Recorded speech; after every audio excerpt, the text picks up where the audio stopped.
बताइए आपकी जर्नी के बारे में, आपके फादर ने कैसे स्टार्ट किया था और फिर आपने इसको कैसे कंटिन्यू किया?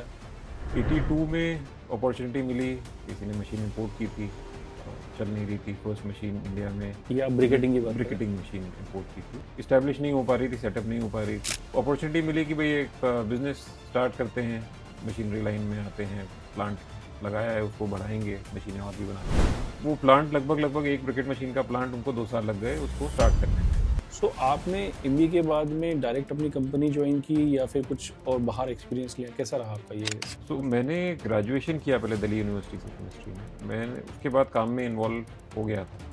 इंसिडेंटली मेरा ऑफिस जो था पापा का, वो मेरे कॉलेज के राइट अक्रॉस था। कॉलेज के ड्यूरेशन में भी उस टाइम हमारा बायोमास कुक स्टोव का कॉन्सेप्ट नया नया आ रहा था। कॉलेज के साथ पैरेलल में भी उसमें इन्वॉल्वमेंट हो गई थी कुक स्टोव प्रोजेक्ट में। काफ़ी सारे एनजीओज के साथ उसमें हमने काम किया, आईटी दिल्ली के साथ काम किया।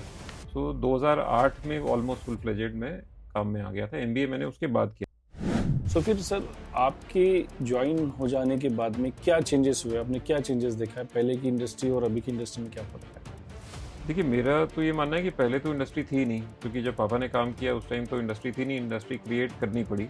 ना ही कोई ब्रिकेट पलेट समझता था, ना ही किसी को बायोमास का आइडिया था और ना ही कोई उसकी रिक्वायरमेंट थी। मतलब ना ही कोई यूज़र था जो बायोमास माँग रहा है, पलेट माँग रहा है, ब्रिकेट माँग रहा है, और ना ही किसी को ऐसी इंडस्ट्री का कुछ आइडिया था और कोई लगाना भी नहीं चाहता था, क्योंकि वो स्टैंडर्डाइज़्ड उसमें कुछ भी नहीं था। तो एक-एक जगह जाके केस ढूँढे, जहाँ राइस मिल वाले हैं तो उनको बताया ये हुँ, यूज़। हुँ, गुजरात में काफ़ी काम किया, हुँ, हुँ। तमिलनाडु में काफ़ी काम किया, क्या कर्नाटक में किया, क्योंकि जहाँ पे ग्राउंडनट ग्रोइंग था तो वो ग्राउंडनट एक वेस्ट हुआ, राइस सस्ता तो राइस सस्ता। तो इस हिसाब से उस टाइम जो थी इंडस्ट्री वो तो क्रिएट की गई। जब मैं बिज़नेस में आया तब तक मोर और लेस वो इंडस्ट्री क्रिएट हो गई थी, ग्रोथ का टाइम आ चुका था कि लोगों को पता चलने लग गया था कि भई अब ये रिक्वायरमेंट अपने आप आने लग गई थी। सर बट जब आपने स्टार्ट की तब पेलेटिंग था या ब्रिकेटिंग था? तो इंसिडेंटली उस टाइम पैलेटिंग था ही नहीं, पैलेटिंग था ही नहीं, लेकिन मैंने जो अपना पहला ऑर्डर लिया वो मैंने पैलेटिंग का ही लिया था। ओके। वो इंडिया का समझ लीजिए पहला इंटीग्रेटेड पैलेटिंग प्लांट था, हुँ, हुँ। जो हमने विजयवाड़ा के पास एक जगह थी एल्लुरु, वहाँ लगाया। मैंने आपके बारे में ये सुना है, लोगों की कंप्लेंट है कि हम लोग जब हाईटेक को कॉल करते हैं और बोलते हैं कि हमें मशीन चाहिए, तो वो पैलेट मशीन के बारे में या ब्रिकेटिंग मशीन के बारे में तो ठीक है वो बोलते ही है, बट आप बहुत ज़्यादा प्रेशर करते हो कि आप 10 फ़िल्टर ले लो, साथ में आप स्टोरेज बिन ले लो, मिक्सर ले लो, और फिर ऐसा होता है कि मुझे लगता है कि कस्टमर वो नहीं लेना चाहता और फिर कहीं न कहीं वो कस्टमर आपसे छूट जाता है। तो वो लोग मुझे कंप्लेन करते हैं, यार बोले वो अपना बिल बढ़ा रहे हैं। यानी कि जितना ऑब्वियसली एक कहावत है ना कि जितना बिल बढ़ेगा उसमें प्रॉफिट ऑफ मार्जिन ज़्यादा रहेगा। तो ये एक आपकी लोगों की कंप्लेंट है आपको। तो क्या है इसमें आपका व्यू?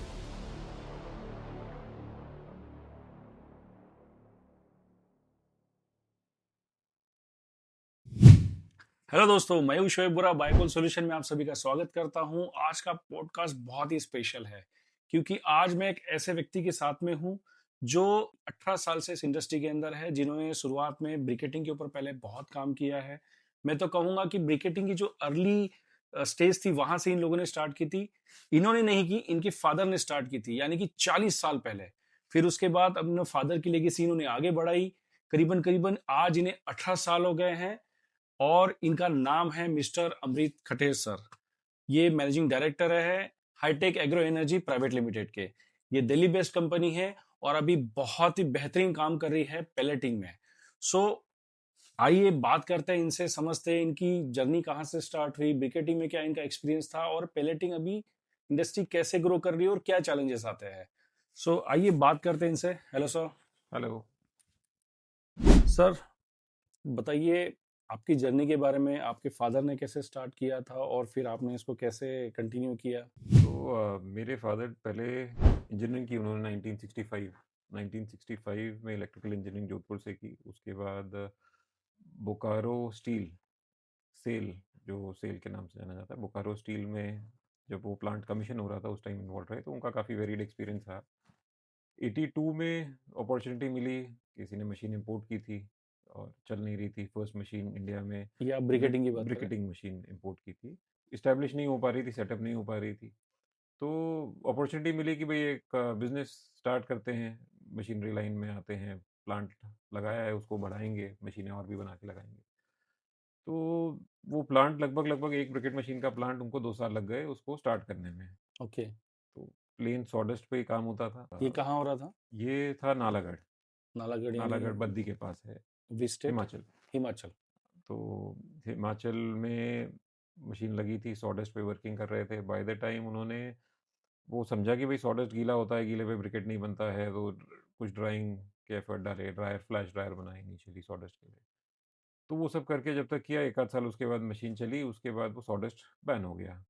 तो सॉडेस्ट यूसेज बैन हो गया, तो फिर अब नेक्स्ट जो मटेरियल था उस पे गए, वो राइस हस्क पे गए, क्योंकि rice husk free of cost available था उस टाइम। ये कहाँ किए राइसेस का इन्होंने? राइस वहीं उसी बेल्ट की बात करें, वहीं पे मशीन वहीं पे हिमाचल के थी, पास हाँ में? वहीं पे, क्योंकि पंजाब का जो पूरा एरिया था वहाँ पे पूरी राइस ग्रोइंग एरिया है। उस हम्म। टाइम राइस मिल्स काफ़ी थी, राइस सारा राइस वेस्ट ही होता था, डंप करने की प्रॉब्लम थी। राइट। सो उसके लिए वर्किंग की काफ़ी, आईआईटी, अदर इंस्टीट्यूट, सब जगह बात की, सब कुछ समझा। तो उसमें वेर एंड टेयर इतना था कि आप मशीन स्टार्ट करो, जो सॉडेस्ट पे मशीन 100 घंटे चलती थी, इस पे 8-10 घंटे में बंद करनी पड़ती थी, पार्ट्स घिस जाते थे। तो वो सारा डेवलपमेंट करते करते बाय अराउंड 86-87 4 मशीन का प्रोजेक्ट हो गया था। ड्रायर लगा लिया था सॉडेस्ट के लिए, और हैमर मिल लगानी पड़ गई थी राइसस के लिए। सो वहाँ से जर्नी स्टार्ट हुई, फिर 87 ऑनवर्ड्स फिर वो machine manufacturing full fledged start किया। ओन मशीन मैन्युफैक्चरिंग, उसके पहले जो भी एक्सपीरियंस थे ये सब इम्पोर्टेड नहीं, थे? एक मशीन इम्पोर्ट की थी, उसके बाद जो बाकी मशीनें थी वो धीरे धीरे करके डेवलप की। हमारे जो पापा के मामा जी थे, उनका एक वर्कशॉप था, एसपीएम स्पेशल पर्पस मशीनरी का वर्कशॉप था कलकत्ता में। हम्म। तो उनको उनका काफ़ी सपोर्ट लिया कि ईच एंड एवरी टाइम एक एक पार्ट को रिवर्स इंजीनियर करना बनाना, हम्म। उसमें काफ़ी सपोर्ट उनका लिया। और बाय 87-88 मोर और लेस 3 चीज़ें ये कैसे बनती है वो समझ आ गई थी, कि ब्रिकेट मशीन कैसे बनती है, हैमर मिल कैसे बनती है, और ड्रायर कैसे बनाया जाता है। ठीक है। फिर ये सब हो जाने के बाद में आप जब एजुकेशन कर रहे थे, आई थिंक राइट, आपने एमबीए किया है? हाँ, कहाँ से एमबीए किया सर आपने? मैंने आई एम बैंगलोर से 1 ईयर एग्जीक्यूटिव एमबीए किया 2012-13 में। 12 सो आपने एमबीए के बाद में डायरेक्ट अपनी कंपनी ज्वाइन की या फिर कुछ और बाहर एक्सपीरियंस लिया? कैसा रहा आपका ये सो सफर? मैंने ग्रेजुएशन किया पहले दिल्ली यूनिवर्सिटी से केमिस्ट्री में। मैंने उसके बाद काम में इन्वॉल्व हो गया था। सो इंसिडेंटली मेरा ऑफिस जो था पापा का, वो मेरे कॉलेज के राइट अक्रॉस था। कॉलेज के ड्यूरेशन में भी उस टाइम हमारा cook stove, biomass cook stove का कॉन्सेप्ट नया नया आ रहा था। कॉलेज के साथ पैरेलल में भी उसमें इन्वॉल्वमेंट हो गई थी कुक स्टोव प्रोजेक्ट में। काफ़ी सारे एनजीओ के साथ उसमें हमने काम किया, आईआईटी दिल्ली के साथ काम किया। सो 2008 में ऑलमोस्ट फुल फ्लेजेड में काम में आ गया था। एमबीए मैंने उसके बाद किया, जब 3-4 साल काम किया, उसके उसके बाद में बाद आपने लगा कि एमबीए कुछ किया? मतलब मतलब ग्रोथ। ग्रेजुएशन के बाद आपने पापा को ज्वाइन कर लिया था, हाँ, देन आपने एमबीए किया है बैंगलोर करेक्ट। से? सो फिर सर आपके ज्वाइन हो जाने के बाद में क्या चेंजेस हुए? आपने क्या चेंजेस देखा है? पहले की इंडस्ट्री और अभी की इंडस्ट्री में क्या फर्क है? देखिए, मेरा तो ये मानना है कि पहले तो इंडस्ट्री थी नहीं, क्योंकि जब पापा ने काम किया उस टाइम तो इंडस्ट्री थी नहीं, इंडस्ट्री क्रिएट करनी पड़ी। ना ही कोई ब्रिकेट पेलेट समझता था, ना ही किसी को बायोमास का आइडिया था, और ना ही कोई उसकी रिक्वायरमेंट थी। मतलब ना ही कोई यूज़र था जो बायोमास माँग रहा है, पेलेट माँग रहा है, ब्रिकेट माँग रहा है, और ना ही किसी को ऐसी इंडस्ट्री का कुछ आइडिया था। और कोई लगाना भी नहीं चाहता था, क्योंकि वो मतलब स्टैंडर्डाइज़्ड उसमें कुछ भी नहीं था। तो एक-एक जगह जाके केस ढूँढे, जहाँ राइस मिल वाले हैं तो उनको बताया ये यूज़ हम्म। होता है। गुजरात में काफ़ी काम किया, हम्म। तमिलनाडु में काफ़ी काम किया, क्या कर्नाटक में किया, क्योंकि जहाँ पे ग्राउंडनट ग्रोइंग था तो वो ग्राउंडनट एक वेस्ट हुआ, राइसस था तो राइसस खाया। तो इस हिसाब से उस टाइम जो थी इंडस्ट्री वो तो क्रिएट की गई। मतलब जब मैं बिज़नेस में आया तब तक मोर और लेस वो इंडस्ट्री क्रिएट हो गई थी, ग्रोथ का टाइम आ चुका था, कि लोगों को पता चलने लग गया था कि भई अब ये रिक्वायरमेंट अपने आप आने लग गई थी।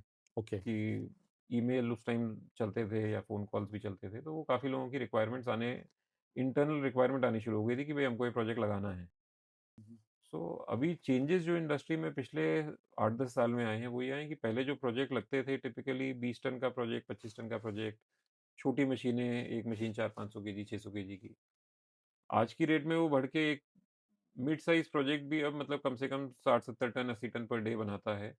तो मार्केट सेगमेंट जो है वो काफ़ी इवॉल्व हो गया है। अब वो एज़ अ इंडस्ट्री लोग इसको कंसिडर करने लग गए हैं, as a small industry consider करने लग गए हैं। पहले मोस्टली वेस्ट डिस्पोज़ल के लिए ही वो अपना कचरा है जिसका खुद का जनरेट हो रहा है, उसको कंज़्यूम करना है, उसके लिए लगाते थे। बट अब as a stand alone industry काफ़ी लोग आ गए हैं इसमें। सर बट जब आपने स्टार्ट की तब पेलेटिंग था या ब्रिकेटिंग था? तो इंसिडेंटली उस टाइम पेलेटिंग था ही नहीं, पेलेटिंग था ही नहीं, लेकिन मैंने जो अपना पहला ऑर्डर लिया, वो मैंने पेलेटिंग का ही लिया था। ओके। वो इंडिया का समझ लीजिए पहला इंटीग्रेटेड पैलेटिंग प्लांट था, हुँ, हुँ। जो हमने विजयवाड़ा के पास एक जगह थी एल्लुरू, वहाँ लगाया। विजयवाड़ा यानी कि ये आ गया मैं उस समय आंध्र आंध्र प्रदेश में आंध्र है, राइट? प्रदेश में।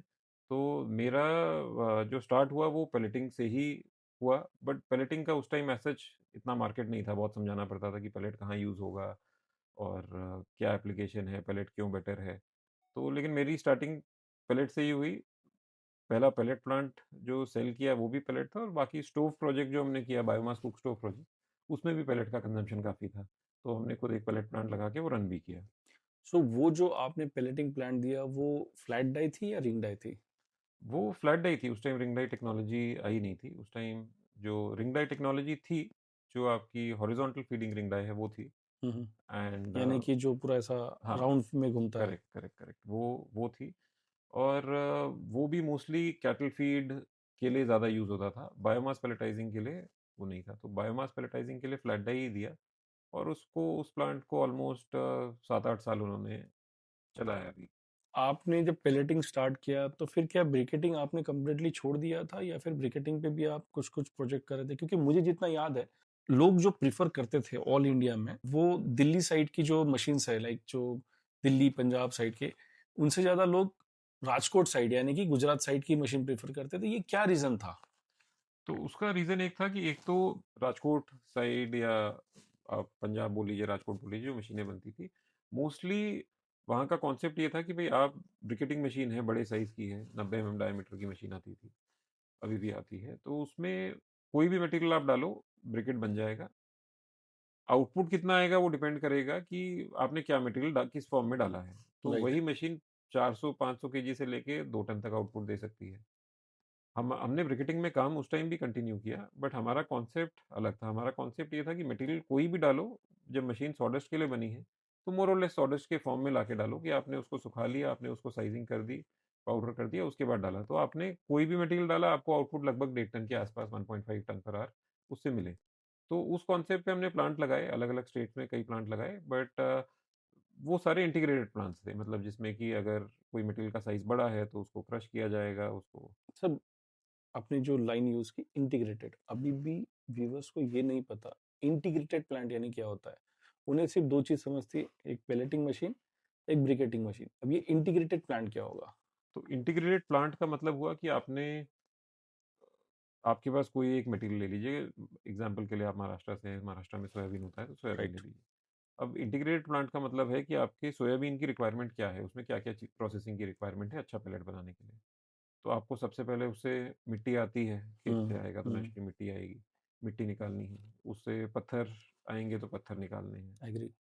उसका साइज़ बड़ा है तो उसको साइज़िंग करना है। उसको साइज़िंग करने के बाद आप उसको कंप्रेस करके पैलेट बना सकते हैं। राइट। अब ये आपने एक प्रोसेस किया, तो बेसिक 2 चीज़ें हो गई, आपको हैमर मिल करना पड़ेगा और आपको पैलेट मशीन लगानी पड़ेगी, ये 2 चीज़ें हो गई। अब इसको लगाने के कई तरीके हैं। हुँ, हुँ, आपने इंटीग्रेटेड का मतलब हुआ कि आपने लोडर से एक जगह माल डाला, हुँ, हुँ। वो आगे इन इटसेल्फ गया, आगे लास्ट में जाके पैलेट बन के निकला है। बाकी जो चीज़ें हैं वो एक ऑटोमेटेड वे में अपने आप चल रही हैं, सिंक्रोनाइज़ेशन में चल रही हैं। जैसे गाड़ी के 4 टायर अपने आप साथ में चलते हुँ, हैं, वो हुँ। उसके हिसाब से चल रही है। ऐसा नहीं यानी है कि कि पूरा एक सिस्टम बिल्ड हो गया वहाँ पूरा पे। एक सिस्टम बिल्ड हो गया। यानी तो यहाँ स्टार्ट किया तो यहाँ एंड होगा। करेक्ट, इसको करेक्ट। हम लोग इंटीग्रेशन कहेंगे और इसको सब एक में से कनेक्टेड रहेगा, राइट? वो सारे एक दूसरे से कनेक्टेड रहेंगे। अगर मशीन मान लीजिए लोड पे जाएगी, तो पीछे क्या इम्पैक्ट आएगा, पीछे से फीडिंग कम आएगी तो आगे क्या इम्पैक्ट आएगा, बीच में उसमें एक बफर के लिए एक मिक्सर लगाते हैं।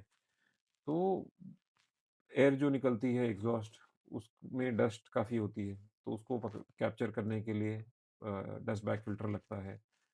डस्ट जो निकलती है वो भी बायोमास है, तो उसको रीयूज़ करने के लिए एक रीसर्कुलेशन का सिस्टम लगता है।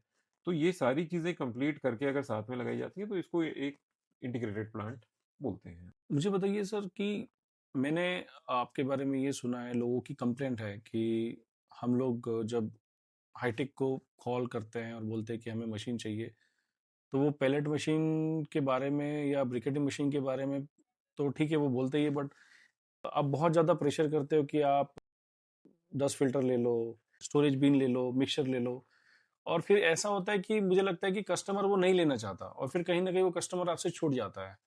तो वो लोग मुझे कंप्लेन करते हैं, यार बोले वो अपना बिल बढ़ा रहे हैं। यानी कि जितना ऑब्वियसली एक कहावत है ना कि जितना बिल बढ़ेगा उसमें प्रॉफिट ऑफ मार्जिन ज़्यादा रहेगा, तो ये एक आपकी लोगों की कंप्लेंट है आपको, सो क्या है इसमें आपका व्यू?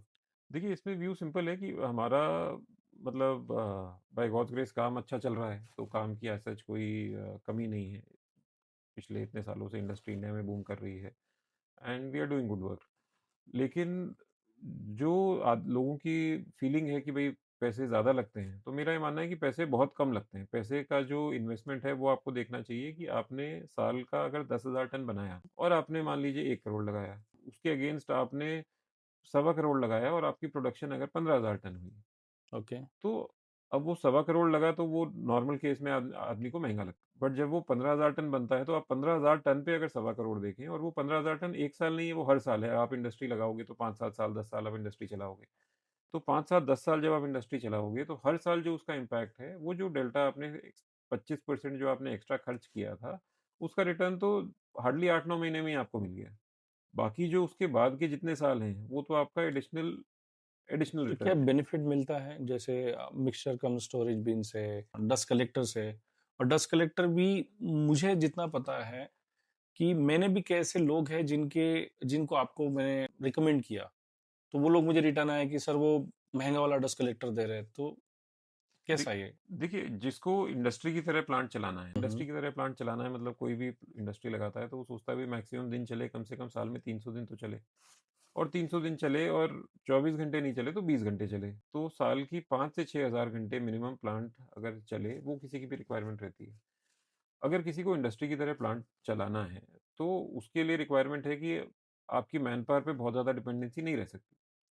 अब ठीक है। आपने मान लीजिए पैलेट प्लांट लगाया, उसमें मिक्सर या स्टोरेज का प्रोविज़न नहीं लिया। आपने पीछे से मटेरियल डाला, हैमर होके वो आगे मशीन में जा रहा है। फीडिंग भी मैनुअल है, कभी कम होगी, कभी ज़्यादा होगी। ऑपरेटर उसको मॉनिटर कर रहा है, वो भी मैनुअली उसको ट्यून अप करता है। तो उस केस में मशीन कभी भी आप 100% अपनी बेस्ट एफिशिएंसी में चला ही नहीं पाएँगे, क्योंकि ओके। आदमी पीछे मटेरियल डालेगा, ऑपरेटर को लगेगा भी मटेरियल ज़्यादा आ रहा है, वो स्पीड कम कर देगा। हम्म। पीछे आदमी जो थक जाएगा, वो अपनी फीडिंग डाउन कर लेगा। ऑपरेटर और जो फीडिंग है, उसकी सिंक्रोनाइज़ेशन कभी भी आपस में हो नहीं सकती, क्योंकि 2 अलग-अलग आदमी हैं, काम कर रहे हैं, कभी कोई थकेगा, कभी कोई चला जाएगा, ब्रेक लेगा, लंच के लिए जाएगा, तो कभी भी सिंक्रोनाइज़ नहीं होगा। उसमें क्या होगा कि कभी ओवरफीड हुई, मशीन चोक हो गई, ऑपरेटर खोलेगा, साफ करेगा, परेशान होगा। इस केस में क्या करते हैं 99% केसेज़ में आदमी उसको 70%, 65%, 75% पे सेट करके छोड़ देता है। प्लांट चल रहा है, स्मूथली चल रहा है, प्लांट ओनर है, उसको भी दिख रहा है कि प्लांट चल रहा है, वो भी खुश है। लेबर को कोई कंप्लेन नहीं है, ऑपरेटर को भी कोई कंप्लेन नहीं है। लेकिन आप प्रोडक्शन उसमें कभी भी प्लांट से मैक्सिमाइज़ नहीं कर पाते। दूसरी सबसे बड़ी बात है कि आदमी जो कंपेयर करता है, वो करता है मशीनरी को कंपेयर। आज के टाइम में बायोमास इंडस्ट्री में मशीनरी का जो कॉस्ट है, वो हो सकता है 30% हो, 40% हो। ओवरऑल जो प्रोजेक्ट लगाता है, उससे 30 से 40% ज़्यादा कॉस्ट ही नहीं है मशीन का। अब 40% में अगर उसने मान लीजिए 20% भी एक्स्ट्रा स्पेंड किया है, तो भी वो नेट प्रोजेक्ट कॉस्ट पे 8% से ज़्यादा का फ़र्क नहीं आया। इसको वैल्यू में बात करें तो, इसको आप अगर वैल्यू डालें, तो आप समझिए आपने सॉरी मैं आपको इंटरप्ट कर रहा हूँ, इसको ये समझते हैं कि पहले हम बहुत पहले बेसिक मतलब यानी कि मिनिमम क्वांटिटी की बात करते हैं, वो है यानी कि 2 टन पर आवर के मशीन के हिसाब से बात कीजिए। तो 2 टन पर आवर की अगर आप मशीन लगाते हैं, जैसे आपने ईज़ी मटीरियल ले लेते हैं, सोयाबीन या मस्टर्ड के लिए आपने मशीन लगाई, mustard and soybean. Mustard and soybean के लिए आपने मशीन लगाई। 2 टन की मशीन जो है, वो आप समझिए 5,000 घंटे साल में अगर चलेगी, हम्म। तो 10,000 टन के आसपास माल उसको बना लेना चाहिए, 10,000 टन पैलेट बना लेना राइट। चाहिए। उसको भी आप समझ लीजिए हम 10% और डिस्काउंटिंग कर देते हैं, 9,000 बोलते हैं कि भई 9,000 तो कम से कम बनाना चाहिए, क्योंकि हमने 6,000 घंटे को भी 5,000 गिना, 2 टन को भी हमने 1,800 कर दिया। और तो इतना चलो तो इसको भी ब्रेकअप करते हैं, इसको ब्रेक करते हैं पर डे और मंथ में, पर एंड डे देन फिर इसको हम लोग ईयरली लेके जाते हैं। करेक्ट। तो आप महीने में 25 दिन प्लांट चलाया, राइट। 25 दिन में आपने बोला कि भई 20 घंटे के हिसाब से 40 टन होता है। हम्म। हमने बोला 40 नहीं, हम इसको 30 टन ही मानते हैं। ओके। ठीक 30 है। टन ही माना हमने, 75% पहले ही कंसिडर कर लिया। मतलब 30 टन आपने बनाया और 25 दिन बनाए तो लगभग 750 टन हुआ। 750। और 750 को अगर आपने पूरे साल चलाया तो 9,000 टन हो गया। हम्म।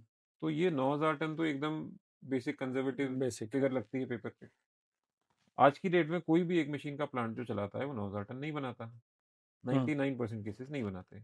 वो बनाते हैं 5,000 ton 6,000 ton maximum. 6,000 ton max मैंने ये 6,000 देखा टन है। एकदम मैक्स। इवन मैं इसमें मेरा लाइव एग्जांपल दूंगा, जब मैं खुद भी काम कर रहा था, जब मैंने स्टार्ट किया तो मेरा प्लान 6,000 के ऊपर नहीं गया था पहले साल में। तो अब उसमें डिफरेंस कहाँ पे आता है कि आपने जो कॉस्टिंग लगाई है प्रोजेक्ट में, अब उसमें आदमी ने ऑटो फीडर, एक चीज़ होती है कि फ्रंट एंड लोडर से डायरेक्ट मटेरियल उसमें डाला, लेबर जो फीड करती है वो लेबर के बदले वहाँ पे एक बफर क्रिएट हो गया कि भाई उसमें 1.5 टन 2 टन मटेरियल स्टोर रहता है कि अब मशीन को अपने आप कंसिस्टेंटली मिलता रहेगा। अगर आपने वो चीज़ लगाई, उसका एक कॉस्ट है, प्लांट उसके बिना भी लग जाएगा। अगर आप खाली मशीन और हैमर में बोलेंगे, हो सकता है कि 45-50 लाख में भी वो सेटअप लग जाए मशीनरी का। उसके अगेंस्ट अगर आप बोलेंगे कि हम ऑटो फीडर लगाएं, मिक्सर लगाएं, डस्ट फिल्टर लगाएं, हम सारी चीज़ें जोड़ के लगाएं, उसमें पैनल भी हम ऐसा दें जो कि फुली इंटीग्रेट ऑटोमेशन के साथ हो कि आपस में वो सारे इक्विपमेंट सिंक्रोनाइज हों, तो हो सकता है कि 75-80 लाख रुपए का इन्वेस्टमेंट आए। तो ऑलमोस्ट 75-80 लाख। तो 50 से आप देखेंगे तो 50 मिनिमम हो गया, जहां आपने कंप्लायंस भी नहीं किया एज पर गवर्नमेंट कंप्लायंस। हम्म। आपको वो हवा जो आप हैमर मिल से निकलती है उसको आप एग्जॉस्ट नहीं कर सकते, आपको उसको डस्ट फिल्टर लगा के ही एग्जॉस्ट करना पड़ेगा एज पर कंप्लायंस। यानी कि आपका बोलना है कि लोगों ने CO2 तो नहीं निकाला, बट अपने प्लांट से कहीं ना कहीं जो डस्ट है वो बाहर फेंकी, जिससे अगल बगल वालों को डिस्टर्ब हो सकता है। एकदम बगल वालों को एकदम डिस्टर्ब हो सकता है। वो फाइन, एकदम फाइन पार्टिकल होते हैं यानी कि डस्ट के। पोल्यूशन तो हम लोग ऐसे नहीं तो ऐसे कर रहे हैं। पोल्यूशन ऐसे नहीं तो ऐसे किया ही जा रहा है, और वो तो जो फार्म में हो रहा है, अगर कोई जला रहा है तो उसके पास तो हो सकता है ऑप्शन नहीं है तब जला रहा है। यहाँ इंडस्ट्री में तो ऑप्शन है लगाने का। उसके हम्म। बाद अगर कोई इंटेंशनली नहीं लगा रहा तो वो उससे भी ज़्यादा बड़ा क्राइम। यानी कि अगर मैं फिर ये जो आपकी कॉस्ट है 50 लाख को, अगर मैं इसको ब्रेकअप करता हूँ, तो आपकी एक पेलेट मशीन की कॉस्ट क्या आएगी, और पीछे की जो प्री प्रोसेसिंग है उसकी कॉस्ट क्या आएगी, और ये प्री प्रोसेसिंग कॉस्ट में जो रेगुलर लोग देते हैं बाकी इंडस्ट्री वाले, और आप कहते हैं कि मैं कुछ 2-3 चीजें एक्स्ट्रा देता हूँ, तो ये कॉस्ट के बाद ये कॉस्ट कितनी बढ़ जाएगी? देखिए, आपने मशीन है, मशीन तो पैलेट मशीन लगनी है, वो मोर और लेस एक एवरेज फिगर उसकी 30 लाख रुपए पकड़ते हैं कि मशीन, ठीक पिंगलाई है। मशीन 2 टन की 30 लाख रुपए के अराउंड आती है।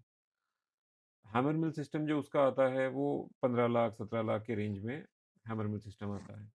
बाकी आप समझिए 5-1 लाख के आपने एक पैलेट कन्वेयर आगे जो हीप लगाएगा, पैलेट का जो फीडिंग करेगा वो हो हम्म। गया, वो लगा लिया। ये सिस्टम जो है ये आपने लगाया तो ये तो बेसिक हो गया कि 50 लाख 52 लाख इस रेंज में बेसिक सिस्टम हो गया। अब इसके एडिशन में आपने ऑटो फीडर ऐड किया, अगर पीछे फीडिंग के लिए लोडर से डायरेक्ट फीडिंग तो कर उसकी दें, कॉस्ट क्या आएगी? उसकी कॉस्ट लगभग आप समझिए 8.5 लाख रुपए वो आती है। ठीक है। उसके बाद आपने मिक्सर ऐड किया, ठीक है। सेकेंड। 5-1 लाख रुपए आप समझिए उसकी कॉस्ट आती है। ठीक है। आपने 13। बैक फिल्टर ऐड किया, ठीक है। बैक फिल्टर की कॉस्ट अराउंड 5.5 लाख रुपए बैक फिल्टर की कॉस्ट आती है। 5.5 लाख बैक फिल्टर, और वो जो जेट वाला जो आता है वो? जो जेट वाला आता है उसी की, मतलब जो नॉर्मल खाली जो बैग टंगे होते हैं उसकी कॉस्टिंग तो कम है, वो 1-1.5 लाख रुपए में बन जाता ओनली? है। उसमें खाली बैग्स टंगे हैं, उसमें और कुछ तो मैकेनिज्म है नहीं। तो ओके। खाली वो बैग टंगे हैं कि उसके थ्रू हवा निकले, लेकिन उसका चैलेंज ये है कि उसमें आपको 4-6 घंटे में प्लांट रोक के वो डस्ट गिराओ, मैनुअल डेली? इंटरवेंशन। डेली नहीं, हर शिफ्ट में, हर शिफ्ट में हर 5-6 घंटे में आपको मतलब उसको दिन में रोक दो के, बार एटलीस्ट? दिन में 2 बार, अगर आप एक शिफ्ट चला रहे हैं तो 2 दिन में 2 बार वो करना पड़ता है। तो ये हो गया थर्ड पॉइंट हमारा, डस्ट कलेक्टर। Dust 3 collector. हो गया, अभी अब फोर्थ? फोर्थ आपका आ गया, जो अगर आपने इलेक्ट्रिकल साइड पे ऑटोमेशन करना है कि आप इनको सिंक्रोनाइज वे में बेटर तरीके से हम्म। चला पाएं, वो फोर्थ पॉइंट हो गया। तो जब ये चारों चीजें आपने ऐड कर दी तो आप 50-55 से आप मान लीजिए 75 की रेंज में पहुंच गए, ऑलमोस्ट 20 लाख 18, रुपए 20 आपने ये ऐड कर एंड दिए। Last I think mixture and आपने इलेक्ट्रिकल ऑटोमेशन जो नहीं है, नहीं, आपने एक और एक पॉइंट छोड़ दिया, वो है मिक्सचर एंड स्टोरेज बिन, जो हम लोगों ने पहले डिस्कस की। मिक्सर एंड स्टोरेज बिन हो गया, डस्ट फिल्टर हो गया, ऑटो फीडर हो गया, राइट। इलेक्ट्रिकल ऑटोमेशन हो गया। ओके। चार ओके। चीजें हो गई। तो ये अराउंड 20 to 25। हाँ, तो ये ये कॉस्ट यानी फिर आपका 30, और ये 75, यानी कि 1 करोड़ 10 लाख या 1 करोड़ के आसपास आ गई। हाँ, ये नहीं, ये तो आपका जो 55 का जो फिगर है 50-55, हम्म। उसमें आपने ये 20-25 लाख रुपए ऐड किए तो आप 75-80 के रेंज में पहुंच गए, जो कि इस कैपेसिटी के प्लांट पे लिए आपको लगेगा कि भाई ये तो ऑलमोस्ट मैं 40% और एक्सपेंसिव हो गया, मैं 55 से 75 या 80 पहुंच गया तो मैं हम्म। 40% एक्सपेंसिव हो गया। अब इसमें 40% एक्सपेंसिव में जो है दो फैक्टर हैं। एक तो पहला आप कंसिडर करिए कि आप प्रोडक्शन कितना करेंगे, प्रोडक्शन में रनिंग आवर्स का एक इम्पैक्ट आता है, और हम्म। आवरली आउटपुट का एक इम्पैक्ट आता है। तो आवरली आउटपुट अगर आपने सिस्टम में ऑटो फीडर और मिक्सर नहीं लगाया है, तो कंसिस्टेंट बेसिस पे आप 70% से ज़्यादा एफिशिएंसी पे काम कर ही नहीं पाएँगे। तो जो ओके, हम 2 टन बोलते हैं, वो 2 टन के बदले 1400 के अराउंड पे स्टेबल हो जाएगा, उससे ऊपर नहीं जा पाएगा। दूसरा रनिंग आवर्स का फैक्ट आता है, कि रनिंग आवर्स कोई चीज़ अगर स्मूथली चल रही है, तो आप उसको लंबे टाइम चला सकते हो, ऑपरेटर्स भी कंफर्टेबल है, लेबर भी कंफर्टेबल है, प्लांट की इफेक्टिव रनिंग ऐसा भी हुआ है कई केसेज़ में जहाँ लोग 24 घंटे भी प्लांट चलाते हैं। अगर पावर कट नहीं है, तो 24-24 घंटे भी प्लांट चलते हैं। बिल्कुल। वो तभी हो सकता है जब आपने प्लांट ऐसा लगाया है कि आपके जो वर्कर्स हैं वो कंफर्टेबल हैं। हुँ, हुँ। अगर आपका वर्किंग एनवायरनमेंट ही ऐसा नहीं है कि वहाँ पे धूल-धक्कड़ ही पूरी हो रही है, आदमी को मैनुअली काम करना पड़ रहा है, तो वो तो प्लांट कभी भी कंफर्टेबल नहीं वो रहेगा वो, कंफर्टेबल नहीं रहेगा, तो वो कभी भी नंबर ऑफ छोड़ के आवर्स जा पूरे सकता है। मीट नहीं होंगे। तो इन दोनों को जब आप फैक्टर इन करेंगे, उसके बाद आप देखेंगे तो जो प्लांट 5000 एवरेज बनाता है और जो प्लांट 8-9000 एवरेज बनाता है, तो इसमें इटसेल्फ ही ऑलमोस्ट 60% 5000 और 8000 में 60% का इंक्रीज़ तो आपका प्रोडक्शन में ही हो गया। और जो आपको मशीनरी लग रही थी 40% एक्सपेंसिव, वो 40% एक्सपेंसिव नहीं, वो आपको काफ़ी ज़्यादा सस्ती पड़ी, जो ओरिजिनली आप सोच रहे थे उससे। क्योंकि आपकी जो मशीनरी आप 50 लाख की लगाते, तो 50-60 लाख का शेड बनाते, 20-25 पन 10-15 लाख, 20 लाख पावर में खर्च करते, वर्किंग कैपिटल में 1 आध करोड़ रुपए लगाते। वो सारा कुछ करके कम से कम ढाई 3 करोड़ का प्रोजेक्ट बनाते। राइट। ढाई 3 करोड़ में आपने मान लीजिए 30 लाख रुपए एक्स्ट्रा खर्च कर दिया, तो हुँ, वो हुँ। 10% आपने एक्स्ट्रा खर्च किया। हुँ, ईयर ऑन ईयर आपने प्रोडक्शन जो गेन किया, वो एक फैक्टर है। और सेकंड, आप लॉजिकली खुद ही सोचें कि आप कोई प्लांट से 5000 टन बनाएँगे या 8000 बनाएँगे, किसमें पर टन जो प्रोडक्शन कॉस्ट है वो कम किसमें रहेगी? ऑब्वियसली 8000 में। वो 8000 में कम रहेगी। तो आपने कम कॉस्ट में ज़्यादा क्वांटिटी बनाई, तो आपकी जो प्रॉफिटेबिलिटी है वो ऐसे भी केसेज़ हैं जहाँ पे वो डबल से भी ज़्यादा एनहांस हो जाती है। हुँ, हुँ, और हुँ। इसके लाइव एग्ज़ाम्पल है, क्योंकि हमने ऐसी भी कई कई जगह काम किया है जहाँ प्लांट बेसिक लेवल पे लगे हुए थे, उनका इंटीग्रेशन एंड ऑटोमेशन किया। ओके। तो वही सेम सेटअप जो 400-500 टन दे रहे थे महीने का, वही सेम सेटअप 1000 टन तक गए। ये प्लांट्स आपने ही दिए हुए थे कस्टमर के रिक्वेस्ट पे या फिर किसी और ने दिया और फिर उसके बाद आपने टेक नहीं, ओवर ये लिया? प्लांट हमारे नहीं थे, ये प्लांट मोस्टली ऐसे लोगों के थे जहाँ पे इनिशियली हमारा इंटरेक्शन हुआ लोगों से। हमने जो मतलब जो एक जेन्युइन सजेशन थे वो दिए उनको, बट उनको समहाउ उस टाइम पे वो न्यूकमर होते हैं, बहुत बार ऐसा होता है कि हुँ, भाई नहीं हुँ। आदमी समझ पाता कि भाई क्या बोल रहे हैं। तो इसमें 90% लोग ऐसे होते हैं जिन्होंने प्लांट लगाया, उसके बाद एक्सपीरियंस किया, उसके बाद हमको समझाने की ज़रूरत नहीं पड़ी। क्योंकि वो नॉलेज बेस उनके पास ऑलरेडी था, वो समझ में आ गया कि अंडरस्टैंडिंग उन्होंने कहाँ गलती कर वो लिया। अंडरस्टैंडिंग ऑलरेडी थी। तो उस केस में जब लोग वापस आते हैं तब ये काम किया जाता है। सो अगर सर मैं अब आते हैं रॉ मटेरियल के ऊपर। इंडिया में ऐसे कुछ 3 से 4 रॉ मटेरियल है जो मेजरली यूज़ होते हैं पैलेटिंग में हुँ, और हुँ। इसी के ऊपर अभी जो मार्केट में सभी लोग काम कर रहे हैं। तो आप मुझे वन बाय वन बताइए कि इसमें क्या चैलेंजेस आते हैं और कौन से मटेरियल में आपके स्पेस की क्या लाइफ रहती है? क्योंकि सब लोग क्या होता है कि ये मैं इसलिए पूछ रहा हूँ आपको क्योंकि जब कभी कोई भी मशीन वाला मशीन बेचता है तो सबको एक ही कैटेगरी में डिफाइन करके दे देता है कि ये मशीन है, ये डाई इतनी ही चलेगी, ये रोलर इतना ही चलेगा।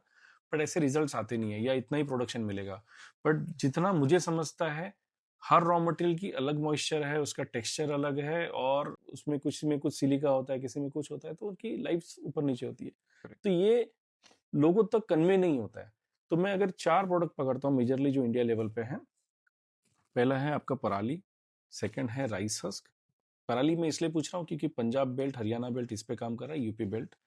दूसरा है आपका राइस हस्क, तीसरा आपका आएगा सोयाबीन मस्टर्ड और चौथा आएगा सॉडस्ट। ये मुझे 4 जो मेजरली इंडिया लेवल पे यूज़्ड होने वाले प्रोडक्ट्स हैं। तो देखिए, इसमें लाइफ़ एब्सोल्यूटली लाइफ़ में फ़र्क पड़ता है, आउटपुट में फ़र्क पड़ता है, हर चीज़ में इम्पैक्ट आता है इसका। आप पराली की बात करें, तो सीक्वेंस थोड़ा-सा चेंज करके मैं बताता हूँ। ज़रा सबसे पहले राइस हस्क से स्टार्ट करते हैं। राइस ठीक है। हस्क अगर आप लेंगे, तो राइस हस्क ऐसा मटेरियल है जिसमें सारे बायोमास के कंपैरिज़न में सबसे ज़्यादा ऐश कंटेंट है, सबसे ज़्यादा सिलिका है। हुँ, सिलिका वेयर एंड टेयर काफ़ी ज़्यादा कॉज़ करता है। ज़्यादा कॉस्ट होगा। तो जो भी आप मशीन लेंगे उसमें राइस हस्क पे वेयर एंड टेयर मैक्सिमम होगा। तो अगर आप रिंग डाई पेलेट मशीन की बात करें, तो रिंग डाई उसकी टिपिकली 300 साढ़े 300 घंटे चलेगी। वही आप आउटपुट की अगर बात करें, तो राइस हस्क काफ़ी हेवी आता है। तो हुँ, राइस हस्क हेवी आता है, तो उसमें मशीन का आउटपुट जो है, वो आप समझिए, अगर आपने छोटी जो 2 टन वाली मशीन की बात कर रहे हैं, ठीक है। तो उसका आउटपुट अगर आप रॉ फॉर्म में डालेंगे तो लगभग 1300 से 1500 केजी। अगर उसको आप हैमर मिल करके डालेंगे फर्दर और उसको फाइन पाउडर करके डालेंगे, तो उसका आउटपुट 2 टन प्लस चले जाता है। ये एक आपने बहुत अच्छा पॉइंट हाइलाइट किया। मैं आपको बताना चाहता हूँ सर, मैं छत्तीसगढ़ में भी काम कर रहा हूँ, मैं नागपुर बेल्ट में भी काम कर रहा हूँ और कुछ मेरे पास में पंजाब के भी काम है। तो मैं यहाँ देख रहा हूँ लोग क्या करना चाह रहे हैं, लोग कह रहे हैं कि जैसे कंपटीशन बहुत बढ़ गया मार्केट में, रेट्स काफ़ी नीचे आ गए, तो वो कह रहे हैं कि राइस हस ऑलरेडी अच्छे फॉर्म में होता है, बारीक फॉर्म में होता है, तो इसे हैमर क्यों करें? तो हम हैमर नहीं करेंगे तो हमारी 300-400 रुपए पर टन की कॉस्ट बच जाएगी, सो दैट हम मार्केट में कॉम्पीट कर पाएँगे। तो ये सही है? नहीं, ये देखिए, ये एकदम सही नहीं है। ये डिसाइड होता है बहुत सारे फैक्टर्स पे। अब एक राइस मिल वाला जो 15 टन राइसेस निकालता है, दिन का 12 टन निकालता है, उसको मशीन अगर लगानी है, तो उसको 100% विदाउट हैमर मिल लगानी चाहिए। क्यों? क्यों? क्योंकि उसका जो आउटपुट है वो एक शिफ्ट में वो चलाएगा और उसका मटेरियल जितना उसने जनरेट किया है वो कंज्यूम कर लेगा। उसके ठीक है। मटेरियल की हैंडलिंग नहीं हुई वापस, उसके मटेरियल कभी उसने गाड़ी में लोड किया, कहीं और भेजा, ऐसा कुछ नहीं करना पड़ा। मतलब उसमें कुछ ऐड ऑन नहीं हुआ, कुछ कुछ मिट्टी, ऐड ऑन नहीं पत्थर, हुआ। कभी-कभी वाटर बॉटल निकल जाती है, कभी-कभी कुछ काँच की चीज़ें निकल जाती तो हैं। कुछ भी एडिशन नहीं हुआ, तो उस केस में वो अगर खाली मशीन लगा रहा है, एक मतलब एब्सोल्युटली फेयर डिसीजन है, सही डिसीजन है। और वही आप दूसरे आ जाइए कि आपने एक स्टैंड अलोन इंडस्ट्री लगाई, हुँ, जिसमें हुँ। आपने बोला कि भई मैं राइसेस यूज़ करूँगा।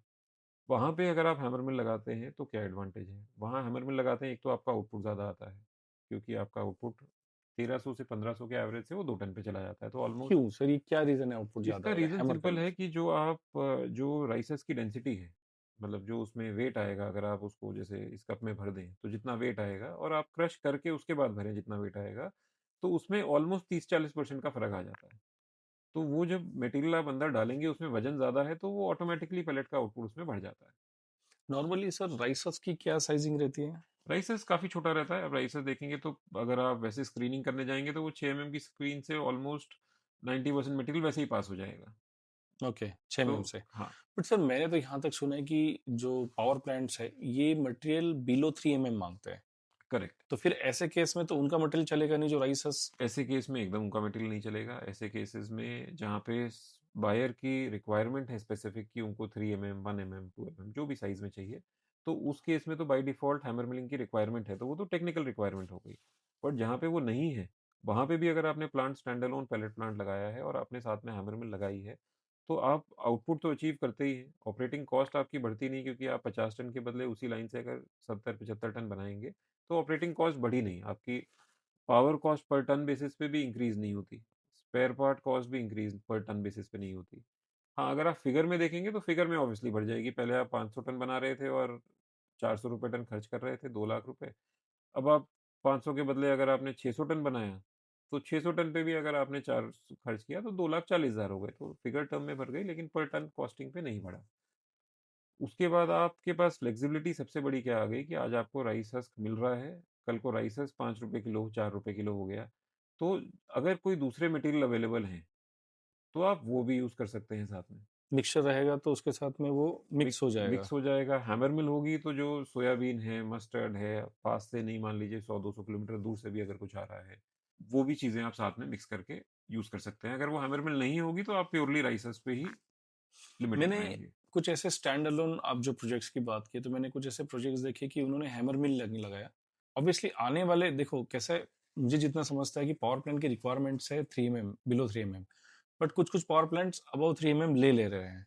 अगर वो ले रहे हैं तो फिर वो लोग कहते हैं कि हम हैमर मिल नहीं लगा रहे, कि तो फिर जैसे आपने कहा कि स्टैंड अलोन प्रोडक्ट में कहीं न कहीं वो किसी के साथ मिक्सिंग नहीं हो रहा है। बट फिर अगर मिक्सिंग हो भी रहा है तो उन्होंने सिंपल एक सेपरेटर जो आता है हुँ, हुँ। या फिर वो वाइब्रेटिंग हुँ। स्क्रीन आती है वो लगाई है। तो वो पॉसिबल है? वो ठीक है, देखिए वो तो एकदम बेसिक मिनिमम रिक्वायरमेंट है कि मशीन को आपको सेफगार्ड करना है। अगर हुँ। कुछ भी उसमें आने की पॉसिबिलिटी लगती है कि उसमें कुछ लोहा, पत्थर, काँच कुछ भी आ सकता है, तो वो तो एक मिनिमम बेसिक रिक्वायरमेंट है कि वो तो लगाना ही लगाना चाहिए, जिससे आपकी मशीन सेफ रहे। उसमें लोहा, पत्थर, काँच कुछ नहीं जाए, वो मशीन सेफ रहे। अगर आपको टेक्निकल रिक्वायरमेंट बायर के एंड से है तो हैमर मिल मैंडेटरी हो जाता है। अगर आप स्टैंड अलोन प्रोजेक्ट लगा रहे हैं, तो भी हैमर मिल लगाना ऑलवेज़ एडवांटेजेस है, क्योंकि आपके पास फ्लेक्सिबिलिटी रहती है वाइडर। सो हैमर मिल लगाने से अगर एक नॉर्मली 1300 किलो आ रहा है, हुँ। हैमर मिल लगाने के बाद में ये कहाँ जाएगा ये राइसर्स में? लगभग राइसर्स पे 1800 किलो का एवरेज आ जाता है उसके बाद। 500 किलो बढ़ गया, 500 राइट? किलो। अभी 500 किलो के अगेंस्ट में हमें इलेक्ट्रिसिटी या फिर हैमर मिल का वेयर एंड टेयर की कॉस्ट क्या बैठेगी एक्स्ट्रा? देखिए, हैमर मिल के वेयर एंड टेयर की जो कॉस्ट है, वो कॉम्पेंसेट होती है इंक्रीज़ इन आउटपुट से। ओके। जो पावर की कॉस्ट है इंक्रीमेंटल, वो भी ऑफसेट होती है इंक्रीज इन आउटपुट से। तो ये प्लस माइनस जीरो हो जाएगा? ये प्लस माइनस जीरो भी हो सकता है, कई केसेस में नेगेटिव भी हो सकता है। नेगेटिव भी हो कई जाएगा? केसेस में नेगेटिव भी हो ये सकता है। एक्स्ट्रा नहीं होगा? ये एक्स्ट्रा नहीं होगा। तो ठीक। ये एक परसेप्शन जो है कि प्री प्रोसेसिंग करने से या कॉस्ट बढ़ती है, तो देखिए कॉस्ट में खाली आप पावर स्पेयर गिन रहे हैं, आप कैपिटल एक्सपेंडिचर नहीं गिन रहे, आप आदमी का खर्चा नहीं गिन रहे। अब आदमी आपने वही बैठाए हैं, वही 5 आदमी काम कर रहे हैं, 50 टन बना रहे हैं या 80 टन बना रहे हैं, तो मैन पावर कॉस्टिंग डाउन हो रही वो है। एंगल से हमें सोचना चाहिए। आपने जो इंडस्ट्री में 3 करोड़ रुपए लगाया है, वो 3 करोड़ रुपए में आप कितना काम कर पा रहे हैं, वो देखना चाहिए। तो उसके हिसाब से ओवरऑल देखेंगे होलिस्टिकली, तो कॉस्ट बढ़ती नहीं है। अभी ये बताइए सर कि अब जैसे आपने कहा कि राइस हस्क में सिलिका है, तो एक नॉर्मली जो हमारे रॉ मटेरियल के ऊपर चलने की जो हमारी डाई और रोलर की लाइफ क्या होती है, और राइस हस्क में चलने में कितनी लाइफ तो डाउन होती है? राइस हस्क में 300 साढ़े 300 घंटे की लाइफ आती है। और वही चीज़ आप जैसे इससे नेक्स्ट है पराली। आप हम्म। पराली पे जाएंगे तो 400 साढ़े 400 घंटे, ठीक है। कई केसेस में 500 घंटे भी आ जाती है, अगर उसमें थोड़ा बहुत सीविंग वीविंग प्री प्रोसेसिंग है उसमें, तो 500 घंटे तक पहुंच सकती है, but somewhere around 400 to 500 hours वो लाइफ आती है। और उसमें आउटपुट कितना आता है, उसमें आउटपुट इससे कम आता है। उसमें हम पूरा आप उसको बेस्ट वे में प्रोसेस करके भी डालें, तो भी 1500 1600 केजी के ऊपर का एवरेज मेंटेन नहीं हो पाता।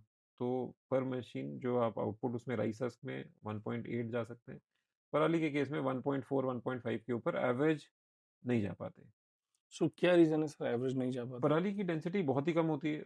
जो राइस हस्क की in its raw form density है, पराली की आफ्टर हैमर मिलिंग भी उससे 30% कम है। हैमर मिलिंग करने के बाद हैमर भी मिलिंग करने के बाद भी 30% कम है। ओके। और कल मेरा इंटरव्यू हुआ एसपीएस इंडस्ट्री वालों के साथ में, जो कि हमारे पंजाब के सबसे बड़े मैन्युफैक्चरर्स हैं। सो उनका मैंने प्लान देखा, उन्होंने बहुत ज़्यादा फोकस किया प्री प्रोसेसिंग के ऊपर। और उन्होंने सबसे बड़ी बात बोली वो थी कि अगर आप 5 टन पर आवर में जा रहे हैं तो आप एटलीस्ट 18 करोड़ का प्रोजेक्ट प्लान कीजिए, मतलब उस हिसाब से आप अपनी रिपोर्ट्स बनाइए। तो ये क्या सही है? देखिए ये एकदम सही है। अब वो 18 का 15 हो सकता है या 16 हो सकता है, बट 18 का कोई बोले कि 9-10 करोड़ में लग जाता है, तो वो 9-10 करोड़ में किसी भी तरीके से नहीं लग पाता है, अगर आपको उसको सस्टेनेबली चलाना है।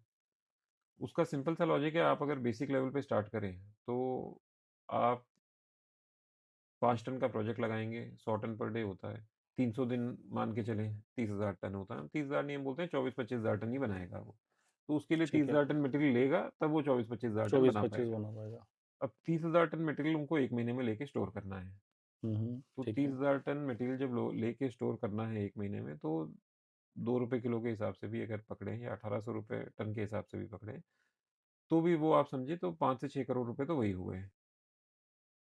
ठीक है, यानी वर्किंग कैपिटल। वर्किंग, ये तो पार्ट वर्किंग कैपिटल हुई, ये पूरी नहीं हुई, ये तो आपका खाली रॉ मटेरियल रॉ साइड हुआ। मटेरियल के लिए वर्किंग कैपिटल हो गई अब हमारी। उसके बाद आपने जो फिनिश प्रोडक्ट जो बेचा पैलेट, हम्म। वो आपको जो पेमेंट आती है वो 45 दिन तो हो ही जाते हैं टिपिकली। 30 to 45 days तो 30 टू ऑब्वियसली हम 45 लोग डेज काम हो ही कर रहे थे, जाते हैं। इतना ही होता है। तो आपने रॉ मटेरियल कॉस्ट तो चलिए गिन ही लिया है पहले उसमें, लेकिन प्रोसेसिंग कॉस्ट भी अगर खाली जोड़ें, तो वो भी 2.5 से 3 रुपए किलो है। और आपने अगर 2,000 2,500 टन महीने का बेचा है और 1.5 महीने के हिसाब से, तो वो पकड़ें तो 60-70 लाख रुपए तो कम से कम वो भी एक फिगर आ जाती है। आई डोंट नो, मैं तो बोलता था ज़्यादा ही, आप इसको ज़्यादा डबल ही ही है, पकड़ लीजिए। ज़्यादा ही आ जाती है। तो ये जो 5 से 8 करोड़ रुपए हैं, ये वर्किंग कैपिटल के, अगर आपको काम करना है तो ये तो आपको चाहिए ही चाहिए। यानी कि आपने कहा कि raw material, then processing cost, and then जो आपका आउटस्टैंडिंग रहेगा मार्केट में, करेक्ट, यही करीबन करीबन आपका 7 से 8 करोड़ रुपए हो जाएगा, right? Correct, correct. And then फिर आपका सेटअप की तो कॉस्ट आ गई। अब सेटअप पे आते हैं। तो अब सेटअप में आप 100 टन का अगर प्लांट लगाते हैं, तो श्रेडर, ड्रायर, हैमर और मशीनें, 4 स्टेप हो गए। बाकी मिक्सर, डस्ट फिल्टर, वो सब चीज़ें तो लगती ही हैं। अब ड्रायर कई लोग नहीं लगाते। ड्रायर जो नहीं लगाता, वो 300 दिन प्लांट कभी चलाता ही नहीं है। ठीक है। और जब चलाता भी है अगर 250 दिन, तो 250 दिन भी उसकी एफिशिएंसी समझ लीजिए 4 महीने जब पीक समर है, तो वो फुल कैपेसिटी पे चलाता है, बाकी टाइम वो 60 to 70% पे चलाता है। तो ड्रायर इसलिए, जो भी पराली के ऑनलाइन प्लांट्स है उसमें ड्रायर की रिक्वायरमेंट है। अगर कोई ऑफलाइन लगाता है कि भाई हमने श्रेडिंग करके मटेरियल को 4-6 घंटे हवा लगने के लिए छोड़ दिया, तो वो फिर भी हो सकता है विदाउट ड्रायर चला ले समर मंथ। विंटर मंथ में यहाँ पे इतनी ओस गिरती है, ड्यू इतनी होती है कि वो हम्म। सूखता ही नहीं है, धूप ही नहीं निकलती तो मटेरियल सूखता ही नहीं। सूखता ही नहीं। सो वो जो सेटअप की कॉस्ट है, वो आप समझिए, डिपेंडिंग ऑन कि आपने बहुत ऑटोमेटिक लिया, सेमी ऑटोमेटिक लिया, बट ये इक्विपमेंट इकोसिस्टम पूरा वर्केबल अगर लगाया, तो कम से कम 4 करोड़ रुपए इस पे लग जाते हैं। 4 करोड़ प्लस ही लग जाते हैं अगर आप जीएसटी, फ्रेट, इंस्टॉलेशन जीएसटी 18% है, रिबेट बाद में मिलता है, अपफ्रंट तो पहले देना पड़ता है। यानी कि 5 करोड़, और ये आपने एक मोटी मोटी बात करता हूँ मैं, 8 करोड़ की है, 8 और 5 13 हो गए, और बचा हुआ 5 करोड़ में आपने पूरा बचे हुए 5 करोड़ में इंफ्रास्ट्रक्चर। आपने इंफ्रास्ट्रक्चर शेड बनाया। आज की रेट में भी आप 20-25 हज़ार फीट का शेड बनाओगे स्क्वायर फीट का, तो 1 डेढ़ करोड़ रुपए आपने शेड में कम से कम लगाए। आपने पावर कनेक्शन लिया उसके 700-800 केवीए का भी अगर लिया तो उसमें डिपॉजिट है, ट्रांसफार्मर है, केबल्स हैं, सब चीज़ें हैं, फायर तो फाइटिंग सिस्टम है, फायर लेबर फाइटिंग रूम है। सिस्टम है, लेबर रूम्स हैं, ऑफिस स्पेस है, ये सब आपने बनाया। इसके बाद अगर आप इतना बड़ा काम कर रहे हैं तो ट्रॉली, ट्रैक्टर, लोडर मस्ट है। 70-80 लाख के तो यही बन जाते हैं, क्योंकि एक-एक ट्रॉली 3-3 साढ़े 3 लाख की बनती है।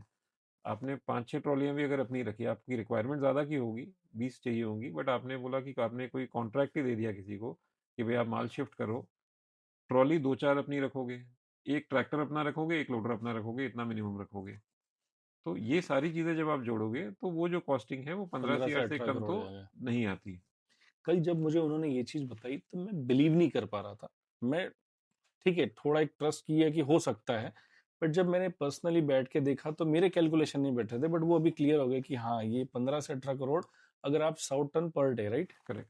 ये अगर प्लान कर रहे हैं, और अगर वैसे ही आप उसको इंटू करते हैं तो फिर आप उसके हिसाब से इंटू करते चले। हाँ, उसके हिसाब से मोर और लेस आप इनटू करते चलें। अगर आपने मान लीजिए कि लाइन ही आपने 5 के बदले मतलब 8 टन की सिंगल लाइन लगा ली, जिसमें 1 हैमर, 1 श्रेडर, 1 ड्रायर है, तो कैपेक्स वो डबल नहीं होके मतलब 1.6 टाइम नहीं होके, हो सकता है 1.3 टाइम, 1.4 टाइम हो जाए।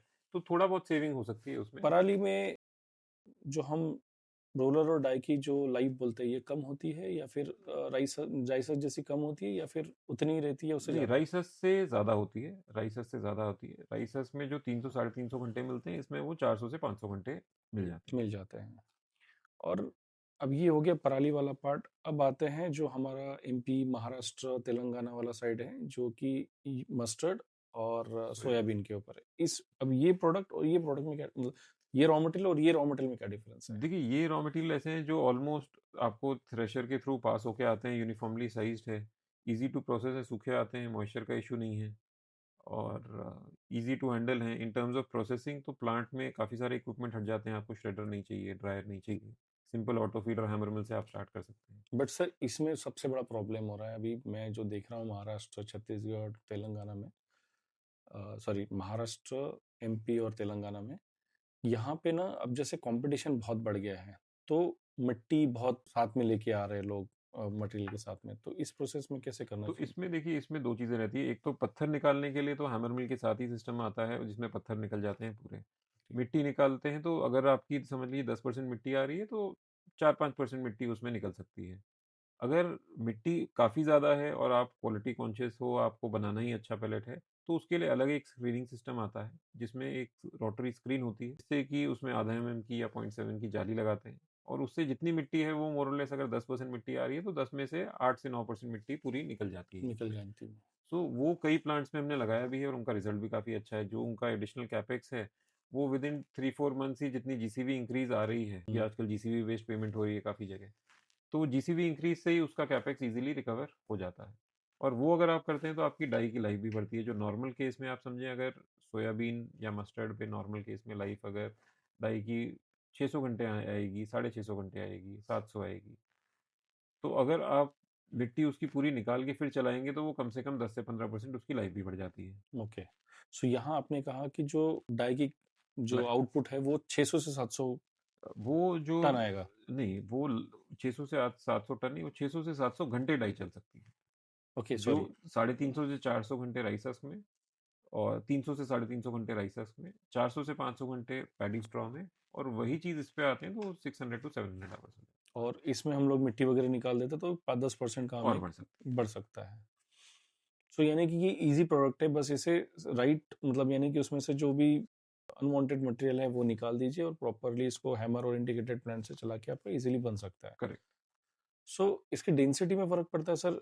जैसे डेंसिटी की बात करता हूँ, राइस हस्क, पराली और हमारे मस्टर्ड या सोयाबीन में। देखिए, एंड पैलेट की डेंसिटी अगर बात करें तो फ़र्क आता है, लेकिन पैलेट मोर और लेस आप समझें कि 600 केजी पर मीटर क्यूब से ऊपर ही बनता है। अब वो डिपेंड करता है डाई कॉन्फ़िगरेशन पे, आपने डाई किस रेशियो की लगाई है, डाई किस कंप्रेशन रेशियो की लगाई है, उसके हिसाब से पेलेट की डेंसिटी चेंज हो सकती है। वो 600 से लेके समझ लीजिए पौने 600, 600 से लेके वो ऑलमोस्ट 750 तक जा सकती है।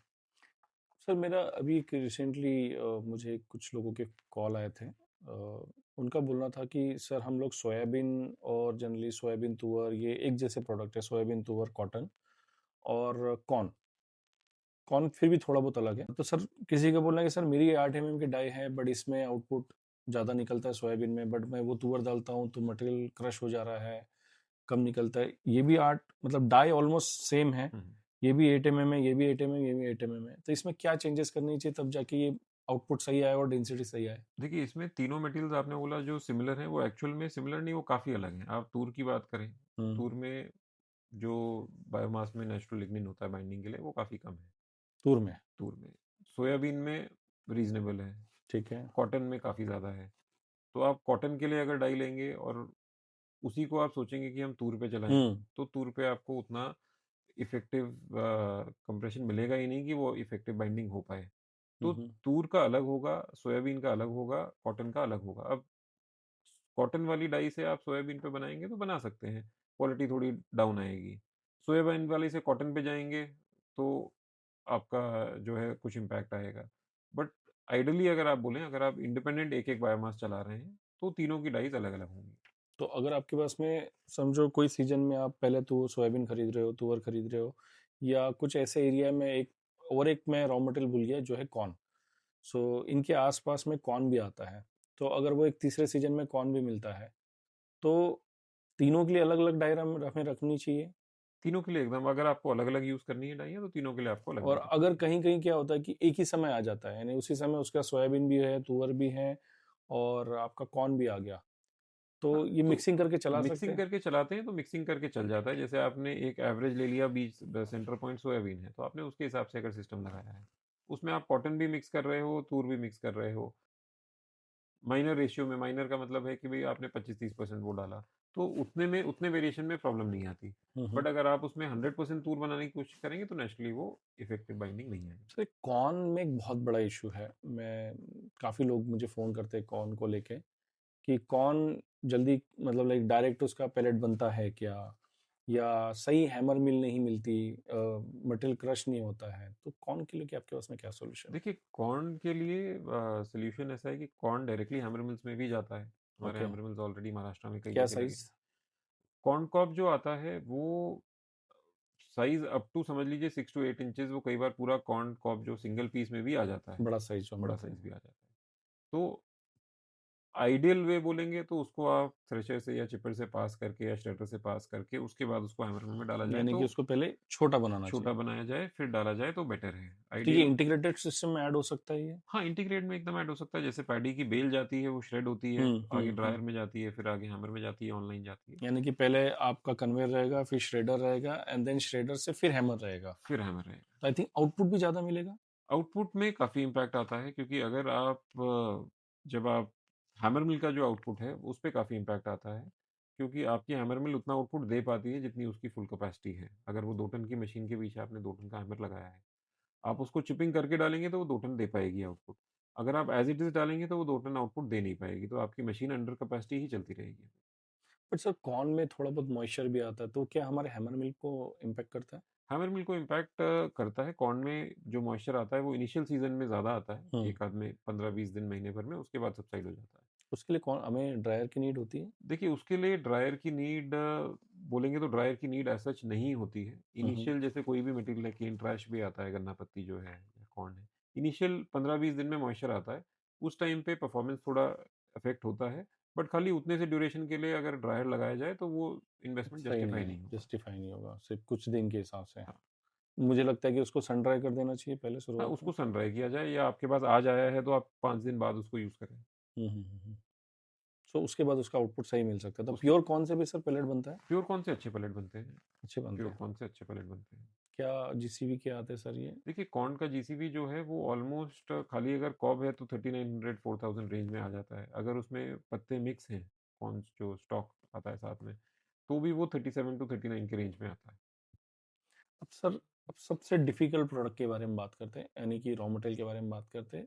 कुछ रिसेंटली प्रोजेक्ट्स किसी कंपनी ने दिए हैं उन्होंने सॉडस्ट बोल के उन्हें दिए, बट वो लोग आउटपुट ही नहीं निकाल पा रहे। उनकी मशीन लोड पे जा रही है, या फिर आउटपुट आ रहा है तो वो मोर देन 50%, मतलब जो उनका आउटपुट है वो 50 to 60% ही निकाल पा रहे हैं। तो सॉडस्ट में क्या एग्जैक्टली हम लोगों ने करना चाहिए जहां आउटपुट अच्छा मिले और मशीन लोड पे ना जाए? देखिए, सॉडस्ट के लिए सॉडस्ट उस तरीके से सिंपल मटेरियल है क्योंकि ऑलरेडी पाउडर्ड फॉर्म में आता है। ड्राइंग आपने कर लिया तो मॉइस्चर हो गया, साइजिंग ऑलरेडी उसकी ठीक है। अब सॉडस्ट में जो नॉर्मली मशीन है, जो आपकी सेम मशीन अगर बायोमास के लिए 132 किलोवाट हम यूज़ कर रहे हैं तो सॉडस्ट के लिए एचपी हायर यूज़ होता है। सॉडस्ट के लिए नॉर्मली 132 के बदले वो 160 यूज़ होगा, 160 किलोवाट यूज़ होगा, जहाँ पे तो आप देखें ऑलमोस्ट 25% पावर हमने मशीन का इंक्रीज किया है उसके इसके लिए, सॉडस्ट के लिए। तो सर यहाँ तो प्रोडक्शन कॉस्ट बढ़ गई। यहाँ प्रोडक्शन कॉस्ट थोड़ी बढ़ी, लेकिन इसके साथ साथ जो सॉडस्ट पे आउटपुट आता है वो सॉडस्ट पे आउटपुट भी ज़्यादा आता है। सॉडस्ट पे आउटपुट जो है वो 2 टन प्लस क्या आ रीजन जाता है है। बेसिकली? सॉडस्ट की डेंसिटी ज़्यादा है। हम्म। सॉडस्ट को जब डाई से आप पास करते हैं, उसको एक्सट्रूड करके उसका पैलेट बना के बाइंड करने के लिए पावर मशीन पे लोडिंग ज़्यादा आती है, हम्म। मैकेनिकल लोड ज़्यादा आता है, तो उसके साथ जो आपने मोटर लगाई है वो आपको साइज उसका इंक्रीज करना पड़ेगा। मशीन के पार्ट्स उस हिसाब से बने होने चाहिए कि वो उतने प्रेशर पे सस्टेन कर सकें। तो आपने 132 के बदले 160 किलोवाट का मशीन लगाया। आपने मशीन को कंस्ट्रक्ट ऐसा किया कि वो उसको सस्टेन कर सके। उसके बाद जो पार्ट्स की लाइफ है वो सॉडस्ट में भी कम आती है, because sawdust in okay. A way is a harder material. तो सॉडस्ट में भी अगर आप लाइफ बोले डाई की तो वो almost it reaches close to the rice husk range, कि वो 350-400 घंटे ही अगर आप सॉडस्ट पैलेट बना रहे हैं तो 350-400 घंटे से ज़्यादा लाइफ उसमें नहीं आ पाती है। और अगर उसमें हम लोग सॉफ्टवुड डालते हैं, जैसे कि पाइन हो गया और कुछ ऐसे कुछ मटेरियल्स हैं? तो देखिए, पाइन अगर आप बोले प्योर पाइन का बनाएंगे तो ऑब्वियसली वो सॉफ्टवेयर मटेरियल है, उसमें लाइफ एनहांस होती है। अगर आपको हार्डवुड का ही बनाना है, उसमें अगर आप कुछ सॉफ्टवेयर मटेरियल्स लाइक 2-3% आप कैश्यू के डीओसी आते हैं या कॉफ़ी हस्क आता है कई जगह, तो वो अगर आप 2-3% भी डालते हैं उससे भी सिग्निफिकेंट चेंज आ जाता है। आउटपुट जो आप 2 टन 1800 केजी 2 टन बोलते हैं वो ऑलमोस्ट सवा 2-2.5 टन तक भी चला जाता है। और जो मशीन की लोडिंग है वो भी कम हो जाती है, मशीन स्मूथ चलती है सर उसमें। आपने अभी बाइंडर की बात की, तो बाइंडर हम लोग सिर्फ राइसस में, सॉरी, बाइंडर हमने सॉडस्ट में ही डाल सकते हैं, या फिर बाकी भी जो प्रोडक्ट्स हम लोगों ने पहले बात की, राइसस, कॉटन, सोयाबीन, तो इसमें भी नीड है या फिर? नहीं, इसमें नीड नहीं है। इसमें नीड नहीं है ऐसा आपको बाइंडर डालने की। सॉडस्ट के केस में पर्टिकुलरली क्योंकि लोड ज़्यादा आता है, उसको थोड़ा अगर आप एक स्टेबल वे में चलाना चाहते हैं कि भाई आपकी मशीन पे ज़्यादा लोड नहीं आए, कंजम्पशन कम रहे एंड आपके जो बायर्स हैं वो अग्री करें कि भाई आप 2-3% उसमें कुछ एडिशन कर सकें, तो उस केस में आप अगर 2-3% एडिशन करके चलाएं तो प्लांट काफ़ी स्मूथ चलता है। क्योंकि काफ़ी कुछ ऐसे एरिया है जहाँ पे सॉडस्ट बहुत अवेलेबल है, बट कोई भी पैलेट प्लांट सक्सेसफुली रन नहीं हो रहे। गिने चुने कुछ ही मेरी नज़र में है जो इंडिया लेवल पे सक्सेस है, और सक्सेस भी बहुत लंबे समय बाद हुए जब उन्होंने इतनी चैलेंजेस फेस किए, इसको ओवरकम किए तब। तो मैं चाहता हूँ कि जो लोग आते हैं या नए आ रहे हैं, एटलीस्ट उन्हें ये पता होना चाहिए कि सॉडस्ट में क्या चैलेंजेस है। अब इसमें जैसे एक तो आपने कहा कि सॉडस्ट आ रहे हैं पाउडर फॉर्म में, अब एक आता है कि कई जगह पे चिप मिलते हैं हमें, हम्म। वुड चिप्स, या फिर कुछ लोग बड़े फॉर्म में लेते हैं फिर उसको वुड चिप बनाते हैं। अब ये प्रोसेस को कैसे आप बताएंगे? देखिए, ये प्रोजेक्ट जहाँ पे प्लांट कैपेसिटी ज़्यादा है, प्लांट का साइज़ बड़ा है, वहाँ पे हो सकता है क्योंकि इसमें जहाँ पे भी चिप्ड मटेरियल आ गया और लकड़ी आ गई तो गीले सूखे चिप्स बहुत कम मिलेंगे, बहुत रेयर चांसेस है कि सूखे चिप्स मिले। चिप्स अगर आ गए तो आपको ड्राई करना है तो आपको रोटरी ड्रायर चाहिए, which is an expensive equipment. अच्छा रोटरी ड्रायर अगर लेंगे तो वो काफ़ी महंगा आता है। रोटरी ड्रायर वैसे बोलने को आपको 30-40 लाख 50 लाख में भी मिलते हैं, बट अगर आप एक 3 टन या 5 टन का रोटरी ड्रायर बोलें तो it would go in excess of 1 CR। तो खाली एक ड्रायर का जो इन्वेस्टमेंट है 5 टन के रोटरी ड्रायर का वो इतना बढ़ जाता है। 1 करोड़ के 1 आसपास? करोड़ के आसपास, जो कि एक्चुअल में 40-45% का मॉइस्चर ले, मटेरियल को सुखा के 10-12% मॉइस्चर पे आउटपुट दे और कॉस्ट इफेक्टिव वे में दे और एक बार में सुखाए। ये नहीं आपने एक बार डाला वापस ये निकाल सही के बात। वापस घुमाया, वो नहीं। एक बार आपने इनपुट किया और आउटपुट आपको 15% मॉइस्चर पे या 12% मॉइस्चर पे मिला। वुड चिप के लिए सर हम लोग फ्लैश ड्राइव यूज नहीं कर सकते हैं? वुड चिप्स के लिए फ्लैश ड्रायर यूज नहीं हो सकते। फ्लैश ड्रायर खाली उस चीज के लिए यूज होता है जिसका साइज छोटा है, सरफेस एरिया बड़ा है, एक्सपोजर ज्यादा है, तो वो विद इन हार्डली 2-3 सेकेंड सूख जाता है। तो ओके। फ्लैश ड्रायर आप कुछ हद तक सॉडेस्ट सॉडेस्ट पे यूज होता है, बगास पे कुछ हद तक कर सकते हैं। Flash dryer? बगास पे कुछ हद तक बट किया सर जा सकता है। फ्लैश ड्रायर का तो साइज बड़ा होता है, जैसे चिप चिप जैसा ही साइज होता है। बगास जो है उसका जो थिकनेस है बगास का काफी कम रहता है। आप बगास देखेंगे हम्म। तो हार्डली मतलब 1 mm मुश्किल से उसकी मोटाई रहती है और 1 इंच के आसपास या 20 mm के आसपास लंबा रहता है, तो वो कंफर्टेबली फ्लैश ड्रायर में सूख सकता है। अगर मिल से जैसा निकला है एकदम 50% मॉइस्चर वैसा डालेंगे तो तो मुश्किल उसमें है। हीट लॉस ज़्यादा होता है, वो भी सूखता है बट हीट लॉसेस ज़्यादा होते हैं। लेकिन अगर आप वो कुछ टाइम बाद या पार्शियल सन ड्राइंग करके 35-40% पे डालते हैं तो वो कंफर्टेबली फ्लैश ड्रायर में सुखाया इजीली जा सकता है। सर बगास में जैसे अभी ड्रायर की बात निकली तो बेस्ट क्या है, फ्लैश ड्रायर या फिर रोटरी ड्रायर? देखिए वो कैपेसिटी पे डिपेंड करता है। आपको अगर 5 टन का प्लांट लगाना है तो आप रोटरी ड्रायर का इन्वेस्टमेंट करेंगे, वो जस्टिफाई होगा। आपको 1.5 टन का प्लांट लगाना है तो रोटरी ड्रायर का इन्वेस्टमेंट जस्टिफाई नहीं होगा, तो उस केस में आपको फ्लैश ड्रायर पे फ्लैश जाना ड्रायर चाहिए। जाना चाहिए। अब वुड चिपिंग में सर एक छोटा-सा मुझे बता दीजिए, एक छोटी-सी प्रोसेस बता दीजिए कि वो कैसे इंटीग्रेटेड तो होना वुड चाहिए? चिप्स में आपको सबसे पहले, अगर आपके पास चिप्स आ रही हैं तो सबसे पहले आपको ड्राई करना पड़ेगा उसको, या तो उसके समझिए लिए कि चलो चिपिंग नहीं आ रही है, हम लोग चिपिंग भी वहीं कर रहे हैं। तो आपने चिपिंग की। अब चिपिंग के 2 तरीके हैं, या तो आप सॉडेस्ट मशीन लगाएँ जिससे सॉडेस्ट बने डायरेक्ट, उसको सीविंग करें और फ्लैश ड्रायर में सुखा लें। ठीक है, छोटी कैपेसिटी के लिए वो लाइन फ़ीज़िबल है। ठीक है। उस मशीन की कैपेसिटी 1 सवा टन के ऊपर नॉर्मली नहीं आती सस्टेन्ड बेसिस पे। दूसरा, अगर आपको लार्ज कैपेसिटी पे जाना है तो आप चिपर लगाएँ।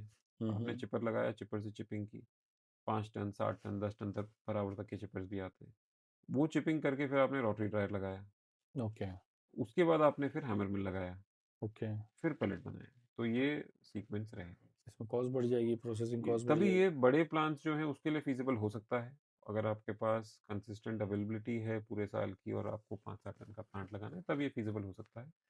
अगर आप बोलें कि मुझे 1.5 टन के प्लांट में ही सारा कुछ करना है, तो वो वाएबल नहीं बनेगा। बात करते-करते हम बगास पे भी आए थे, तो वो भी छूट ही गया था। ऐसे तो बहुत सारे रॉ मटेरियल्स हैं, बट ये बेसिकली इंडिया लेवल पे बड़े स्केल पे यही काम हो रहा है। बगास में क्या आउटपुट आता है सर? सर बगास में आउटपुट अच्छा आ जाता है। मतलब अगर आप 2 टन की बात करें, तो 2 टन की मशीन भी consistently easily 80% and above capacity पे चल सकती है। बट उसको ट्राई करना होगा हमें। हाँ, ड्राइंग करना पड़ेगा, उसे ड्राइंग। भी हैमर करने की नीड है? बगास को हैमर करना पड़ेगा। पैलेट के लिए आप समझिए, पैलेट के लिए तो राइसर्स के एक एक्सेप्शन हो गया, उसको छोड़ के बाकी कोई भी मटेरियल चलाएँ तो उसको हैमर करने की नीड एकदम है। ठीक है सर। अब ये तो हम लोगों ने रॉ मटेरियल के ऊपर बात की। अब ये बताइए कि आप पहले फ्लैट डाई के ऊपर काम करते थे और अभी आप आई थिंक साथ आपने भी टाई अप किया है। सो आप वर्टिकल रिंग डाई के ऊपर काम कर रहे हैं। तो ये दोनों में डिफरेंस क्या है सर अभी? Major difference? देखिए, दोनों में डिफरेंस ये है कि जो फ्लैट डाई टेक्नोलॉजी थी, वो लो डेंसिटी बायोमास के लिए उस टाइम जो हॉरिजॉन्टल रिंग डाई थी, उसके कंपैरिजन में बेटर थी, काफ़ी बेटर थी। जो वर्टिकल रिंग डाई बनी है, तो उसमें फ्लैट डाई के जो कुछ एडवांटेज थे, एडवांटेज ये थे कि आप जो हल्के मटेरियल हैं, उनको आप बड़े चेंबर में ऊपर से फीड कर रहे हैं बाय ग्रेविटी, तो ईज़िली फीड हो जाते हैं। पैलेटाइजिंग स्पीड जो होती है, एक टेक्निकल पैरामीटर, वो उसमें कम होती है फ्लैट डाई में। तो उसके कंपैरिजन में जो vertical ring die pellet machine बनी, तो उसमें दोनों के एडवांटेजेस आ गए, दोनों के एडवांटेजेस इनबिल्ट हो गए। तो ऑनलाइन ग्रीसिंग का प्रोविजन हो जाता है, आपकी डाई के दोनों साइड आप यूज़ कर पाते हैं इफेक्टिवली। ऑनलाइन ग्रीसिंग होने से आपका शटडाउन काफ़ी कम हो गया, मशीन के आरपीएम काफ़ी कम है, तो मेंटेनेंस उस हिसाब से कम निकलता है। सो वो एक अपग्रेडेड समझ लीजिए टेक्नोलॉजी है, वर्जन है। अपग्रेडेड वर्जन है। तो फ्लैट डाई का जो एक्सपीरियंस था वो अपने आप में एक जर्नी रही, सक्सेसफुल रही। हमने 3 टन पर आवर तक की भी फ्लैट डाई मशीनें बनाई यहाँ पे इंडिया में कहाँ-कहाँ सप्लाई की सर अपने वो ती, machines? 3 ton one of India's largest corporate जो हैं, उन्होंने उनके हमने 14 प्रोजेक्ट किए, तो उसमें भी हमने वो मशीनें दी। नाम बता सकते हैं? नाम अभी बताना नहीं चाहूँगा मैं इस पे। तो उस पे भी हमने दी। उसके बाद आपके सोयाबीन बेल्ट में हमने काफ़ी सारे प्लांट लगाए फ्लैट डाई पे। फ्लैट डाई पे जो काम हुआ वो लोगों ने काम किया। रिंग डाई जो है वो वर्टिकल रिंग डाई एक अपग्रेडेड टेक्नोलॉजी है, ईज़ी टू ऑपरेट है, कन्वीनिएंट है।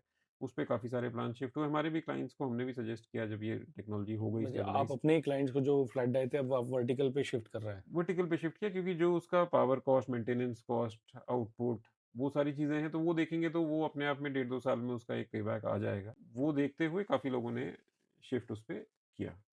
सर मैंने सब लोग डाई और रोलर की बात करते हैं, बट मैंने ऐसा सुना है कि ये जो मशीन्स है इसमें गियर बॉक्स बहुत बड़ा रोल प्ले करता है। तो करेक्ट, तो उसके लिए हमने एक चीज़ और की अभी, जो हाल-फिलहाल में पिछले 6 महीने में देखा कि काफ़ी सारी मशीन्स जो हैं, क्योंकि ऑपरेटिंग एक्सपर्टीज़ जो है वो भी नहीं है मोस्टली, क्योंकि मशीनें आई हैं वो अ, रनिंग की एक्सपर्टीज़, ऑपरेशन की एक्सपर्टीज़ वो सारी उतनी फ़ास्ट पेस पे बिल्ट नहीं हुई है। तो काफ़ी सारी मशीनें डैमेज हुई है, काफ़ी सारी मशीनों के गियर बॉक्सेस डैमेज हुए हैं। तो वो हमने एक 6 महीने पहले वो भी एक वर्टिकल शुरू किया जिसमें हम मशीन्स रिपेयर करके, रिफर्बिश करके वापस दे रहे हैं, क्योंकि कोई मशीन किसी ने अगर नहीं ली है, अब वो इंडिया से ली है या चाइना से ली है तो ऑब्वियसली वो वापस भेजना पॉसिबल नहीं है। वो तो सर्विस देते ही तो नहीं है।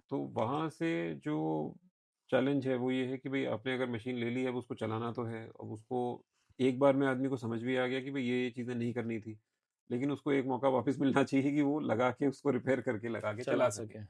सो वो जो काम है वो हमने स्टार्ट किया जिसमें काफ़ी ज़्यादा रिक्वायरमेंट है, क्योंकि ये एक वर्टिकल ऐसा है सर्विस का जिस पे नॉर्मली फ़ोकस कम जाता है लोगों का, क्योंकि this is a difficult work to do. आपको नई मशीन बनाने से डबल मेहनत लगती है और उससे आधा मार्जिन मिलता है।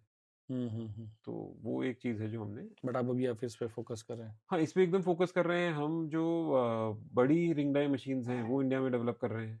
तो बड़ी रिंग डाई मशीन्स जो हैं, जो 4 टन 5 टन पर आवर की, आप खुद ही इंडिया में वो डेवलप इंडिया कर में रहे हैं। डेवलप कर रहे हैं, जिसका अभी समझिए अगले 2 महीने में वो इम्प्लीमेंट हो जाएगी, मशीनें लग जाएँगी गुजरात और एमपी में। सो वो इंडिया में डेवलप कर रहे हैं, उससे काफ़ी बड़ा पुश आएगा, क्योंकि जो आप चीज़ कोई अगर इंडिया में बना रहे हो तो आपका उस पे 100% पूरा कंट्रोल है। तो इवन जो क्लाइंट हैं, कई बार ऐसा होता है कि भई आपके पास डाई, रोलर, बेसिक पार्ट्स तो हैं, लेकिन उसके जो इंटरनल कंपोनेंट्स हैं, जो रेयरली खराब होने वाली चीज़ें हैं, वो हमेशा अवेलेबल नहीं मिलती इंडिया में। तो उस केस में 10-10, 15-15 दिन प्लांट बंद रह जाते हैं। कोई एयरलिफ्ट करा के मँगवाता है तो उस पे लाखों रुपए खर्च हो जाते हैं। सो वो चीज़ जब इंडिया में बनेगी तो एक ओवरऑल मार्केट को काफ़ी एडवांटेज एंड उसका बेनिफिट मिलेगा। सर आपने अभी कहा कि आपने एक नया वेंचर स्टार्ट किया है, ये जो सर्विस वाला या फिर आपके हाईटेक में ही काम कर रहे हैं? जो मशीन रिपेयरिंग कर रहे हैं वो हम हाईटेक में ही कर रहे हैं। जो मशीन रिपेयरिंग है, क्योंकि जो machinery related, repairing related, manufacturing related जो वर्क्स हैं वो मोस्टली हम इसी में कर रहे हैं। वो काम हमने राजकोट में स्टार्ट किया है। So pallet machine assembly, machine repairing, ये राजकोट में हम कर रहे हैं, गुजरात में। जो नया वेंचर कर रहे हैं वो बेसिकली एक सेपरेट एक्टिविटी है, जिसमें हमारी एक कंपनी हमने खोली है जहाँ पे हम क्या नाम है प्लांट्स। सर वो कंपनी का? उस कंपनी का नाम है रेनोवो बायो सॉल्यूशंस प्राइवेट लिमिटेड, जिसमें इंडस्ट्री के कुछ काफ़ी सीनियर लोग भी हमारे साथ इसमें जुड़े हुए हैं, और उसमें हम प्लांट्स ऑपरेट करते हैं। जो यानी कि प्लांट, ओएनएम बोलेंगे हम जिसे? जिसको ओएनएम बोलेंगे, जो एक बड़ा गैप एरिया है, क्योंकि कोई भी आदमी प्लांट लगाता है तो माल बेचना शुरू कर देता है। सोर्सिंग पे भी मान लीजिए जो बैठा है वो सोर्सिंग भी कर लेता है, लेकिन जो ऑपरेशन है वो डे टू डे एक्टिविटी है, हर घंटे की उसमें मॉनिटरिंग चाहिए। तो उसमें काफ़ी लोगों को चैलेंजेस आ रहे थे, काफ़ी रिक्वायरमेंट आई, तो वी स्टार्टेड दिस वर्टिकल जहाँ पे हम प्लांट एंड मशीनरी ऑपरेट कर रहे हैं। सर आप गैप बोल रहे हैं, मेरा तो पर्सनली एक्सपीरियंस बोलता हूँ, गैप नहीं बहुत बड़ा गैप है सर। और मैं भी ऑलमोस्ट साल भर में काफ़ी प्लांट्स विजिट करता हूँ, तो सब जगह पे देखता हूँ मैं। ठीक है, ओनर प्रोक्योरमेंट भी कर ले रहे हैं, कि सेल भी कुछ कुछ जगह पे अच्छे से हो जा रहा है, बट उनका मेजर चैलेंजेस होता है कि वो प्लांट को सही रन नहीं कर रहे। उसके दो मेजर रीजंस होते हैं। एक तो प्लांट का नॉलेज नहीं है, और दूसरा ये होता है कि थोड़ा जिनको नॉलेज है पर उन्हें सही ऑपरेटर नहीं मिल रहा है, क्योंकि वो तो रात दिन बैठ के मशीन चलाएंगे नहीं, कहीं ना कहीं मैन पावर ही हैंडल करेगा। सो आपने इसका सोल्यूशन निकाला है? देखिए, हमने जो किया इसको काफ़ी मतलब होलिस्टिक अप्रोच में लिया है, तभी इसमें टाइम भी काफ़ी लगा। हमने ये स्टार्ट इनिशिएट कर दिया था ऑलमोस्ट डेढ़ 2 साल पहले, बट हमको काफ़ी टाइम इसमें लगा इसको स्टेबलाइज़ करने में। आज की डेट में ऑलमोस्ट हम समझ लीजिए 18 प्लांट्स पैन इंडिया चला चला रहे हैं, अलग-अलग स्टेट्स 18 में। प्लांट्स? हाँ, राइट फ्रॉम नॉर्थ ईस्ट, मतलब आसाम, मेघालय। क्या टीम है सर अभी आपकी? अभी इसमें हम ऑलमोस्ट क्लोज टू 200 लोग एम्प्लॉय करते हैं, और जिसमें कि आप skilled operator base, operator, fitter, electrician, इसको इस वर्टिकल को अगर बोले तो ऑलमोस्ट 60-70 लोग इस कैटेगरी वाले हैं। बाकी अनस्किल्ड लेबर है, फिर ऑफिस स्टाफ है, बैक एंड मॉनिटरिंग टीम है जो कि प्लांट्स को मॉनिटर करती है। इसमें हमने कुछ जो अपग्रेडेशन किए हैं उसमें ये है कि हमने एक अपने मतलब अपने हमने एक सिस्टम बनाया है जो अब मोबाइल एप्लीकेशन के फॉर्म में भी आएगा, जो हम बाकी प्लांट्स को भी अब देना स्टार्ट करेंगे। यानी जो रिपोर्ट्स है कि कितना प्रोडक्शन हुआ पर डे? कितना प्रोडक्शन हुआ, और ऑटोमेटेड वे में हुआ, मतलब आपके सुपरवाइजर के थ्रू वो रिपोर्ट नहीं आएगी, वो रिपोर्ट आपके पास डायरेक्टली आएगी। आपके पावर प्लांट, आपका अगर प्लांट है उसमें पावर फैक्टर पैनल लगता है जिसपे हेवी पेनल्टी आती है अगर पावर फैक्टर मेंटेन नहीं होता। कैपेसिटर बहुत बार खराब हो जाते हैं, वो आदमी को 2 महीने बाद पता चलता है बिल देख के। तो वो सब चीज़ें ऑटोमेटेड वे में आपके पास अलर्ट्स आ जाएंगी। आपकी मशीन कितने घंटे चली, प्रोडक्शन कितना हुआ, वो सब चीज़ें काफ़ी हद तक ऑटोमेटेड वे में आपके पास आ जाएंगी। मैनुअल इंटरवेंशन के साथ कि पार्ट्स कब कम चल रहे हैं, कब ज़्यादा चल रहे हैं, क्या चीज़ का क्या ट्रेंड है कि आपके पार्ट्स अगर मान लीजिए आप किसी एक सप्लायर से ले रहे हैं, वो 400 घंटे चल रहे थे। अब ऑल ऑफ अ सडन वो 200 पे आ गए तो आपको एक ट्रेंड में अलर्ट आ जाएगा कि भई ये कुछ एनोमली है, आप देख लीजिए रॉ मटेरियल खराब आ रहा है या क्या इश्यू है। कितना प्रोडक्शन हुआ, कितना रॉ मटेरियल इनलेट हुआ। आप अगर 3-4 मटेरियल यूज़ कर रहे हैं तो नॉर्मली लोग बाहर स्टॉक करते हैं, वहाँ से आपने शेड में शिफ्ट किया, तो उसकी इन्वेंटरी ट्रैकिंग भी आ जाएगी कि भई आपने कितना मटेरियल शिफ्ट किया है और कौन-सा मटेरियल शिफ्ट किया है। तो आपकी डेली बेसिस पे जो प्रॉफिटेबिलिटी इसकी प्लांट की है कि भई डेली बेसिस पे आपकी बिजली कितनी लगी, मैन पावर कितने लगे, प्रोडक्शन कितना हुआ, टोटल खर्चे क्या आए, तो वो आदमी ट्रैक कर पाएगा काफ़ी ईज़िली। तो कई जो लार्ज कॉर्पोरेट्स हैं या कई बड़े प्लेयर्स हैं जो आना चाह रहे हैं, जो 2, 5, 10, 15 प्लांट लगाने का सोच रहे हैं, तो उनके लिए भी ये काफ़ी अच्छा रहेगा। एंड जो एक सिंगल प्लांट चला रहा है एज़ अ सेकेंडरी बिज़नेस, उसके लिए भी काफ़ी अच्छा है क्योंकि उसके पास कंट्रोल आ जाएगा अपने प्लांट का, जो आज की डेट में वो किसी थर्ड पर्सन जो प्लांट पे उसने डिप्लॉय किया है, उस पे डिपेंडेंट है। तो अगर मैं इसको सिंप्लीफाई करूँ, सो मशीन आप देंगे, अगर वो इंटरेस्टेड है आपको प्लांट देने में, तो आप उसका प्लांट चलाएंगे चलाएंगे यानी आप मैन पावर देंगे, मैन पावर में आएगा आपका ऑपरेटर, फिटर और आपका supervisor, right? Correct. And then फिर उसके बाद में आप उसका मेंटेनेंस भी करेंगे।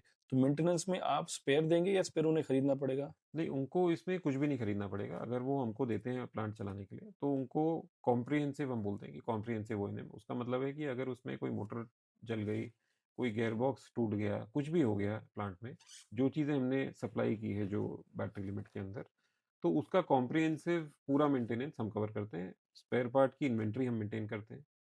उनकी साइट पे उनको स्पेयर पार्ट ₹1 का भी नहीं खरीदना है। उनको जो देखना होता है वो बेसिकली जो उनका रॉ मटेरियल सोर्सिंग है और सेल्स है। वो चीज़ है जो मैंने प्राइमरीली उनको फर्स्ट और एंड ए, ये उन्हें देखना है। जो बीच का पार्ट है जो यानी कि कॉम्प्लिकेटेड है और कई लोग स्ट्रगल कर रहे हैं, ये आप पूरा देख लोगे। करेक्ट, ये पूरा हम देख रहे हैं और ये हम मतलब 18 जगह देख रहे हैं। इसमें अभी जर्नी हमारी भी चल रही है। हमने अभी कई सीख हमने रहे एक हैं। सीख रहे हैं, हमने ट्रेनिंग इंस्टीट्यूट भी एक अभी स्टार्ट कर रहे हैं हम एमपी में, जो कि particularly man power training for this industry, जो ब्रिकेटिंग पैलेटिंग की सर इंडस्ट्री है। मैं भी इस बारे में ना अभी कल ही मेरी, कल तो नहीं बोलूँगा, कल एक किसी से बात हुई है, पर पिछले 1 महीना पहले मैं मेरी टीम के साथ ऐसे ही कुछ डिस्कस कर रहा था कि पूरे इंडिया में ना मैन पावर की बहुत इशू है। स्पेशली हमें ऑपरेटर नहीं मिल रहा है इस इंडस्ट्री के लिए। कुछ लोग 50,000 तक दे रहे हैं, 40,000, कुछ-कुछ रेट में मैन पावर बुला रहे हैं, तो बहुत चैलेंजेस आ रहे हैं उन्हें। या आ भी रहे तो वो उतने स्किल्ड नहीं है। तो मैं मेरी टीम के साथ यही डिस्कस कर रहा था कि कैसे हम लोग या फिर एक एक्सपर्ट है उनके साथ डिस्कस कर रहा था कि कैसे हम इसका सॉल्यूशन निकाल सकते हैं। तो क्या आप हमारे साथ जुड़ पाएँगे या हम आपके साथ जुड़ पाएँगे? कैसे हो सकता है इसमें? नहीं, एकदम जुड़ सकते हैं। देखिए, इसमें डिमांड इतनी ज़्यादा है कि आप ये बोलो कि कोई एक आदमी इसको सॉल्व कर देगा पूरा, तो वो ऑब्वियसली वैसा नहीं होने वाला है। पॉसिबल नहीं। हम मतलब कितनी भी फास्ट पेस पे ग्रो करने की कोशिश करें तो भी मैन पावर हायरिंग है, अलग-अलग ज्योग्राफीज़ हैं, कई जगह जैसे हम कर्नाटका में चला रहे हैं, हुँ, हुँ। आंध्रा में चला रहे हैं, तो लैंग्वेज बैरियर्स हैं, लैंग्वेज का चैलेंज है। अब आपने यहाँ से नॉर्थ से आदमी भेज भी दिया तो भी उसको समझ नहीं आ रहा है। कम्युनिकेट करने में चैलेंज आ रहा है। तो अब वहाँ के आईटीआईज़ में ही टाई अप करना पड़ रहा है। जहाँ पे आप टाई अप करोगे तो वहाँ पे नेचुरली आपके पास इंफ्रास्ट्रक्चर कुछ होना चाहिए, जहाँ पे हुँ, आप लोगों को ट्रेन हुँ, कर पाओ। हुँ। तो इसमें काफ़ी ज़्यादा कोलैबोरेशन के पॉसिबिलिटीज़ अवेलेबल हैं और किया जा सकता है। Definitely sir. So thank you so much sir. आपसे बहुत कुछ सीखने मिला।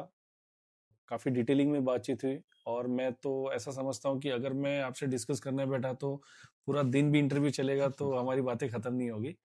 सो thank you so much. So दोस्तों, ये थे मिस्टर अमृत खट्टर साहब, जो hitech agro energy solution private limited के मैनेजिंग डायरेक्टर हैं। उन्होंने काफ़ी हमें डिटेल में बताया कि कैसी इनकी हिस्ट्री थी, कैसे इस इंडस्ट्री में आए, इन्हें क्या-क्या चैलेंजेस आए और अभी जो लोग इंडस्ट्री में आ रहे हैं, वो क्या-क्या चैलेंजेस फेस कर सकते हैं, उन्होंने किन-किन चीज़ों को ध्यान देना चाहिए और कैसे काम करना चाहिए और आपका फ्यूचर विज़न क्या होना चाहिए। सो दोस्तों, आपको ऐसा लगता है कि और भी हमने ऐसे टॉपिक्स कवर करना चाहिए या अमृतसर से हम लोग कुछ सवाल नहीं पूछ पाए, तो आप हमें कमेंट कीजिए। हम डेफिनेटली अमृतसर से बात करेंगे और आपको उसका जवाब देंगे। और ऐसे ही हमें प्यार करते रहिए, सब्सक्राइब कीजिए और हमारे वीडियोस को लाइक करते रहिए। मिलेंगे नेक्स्ट वीडियो में। Thank you so much.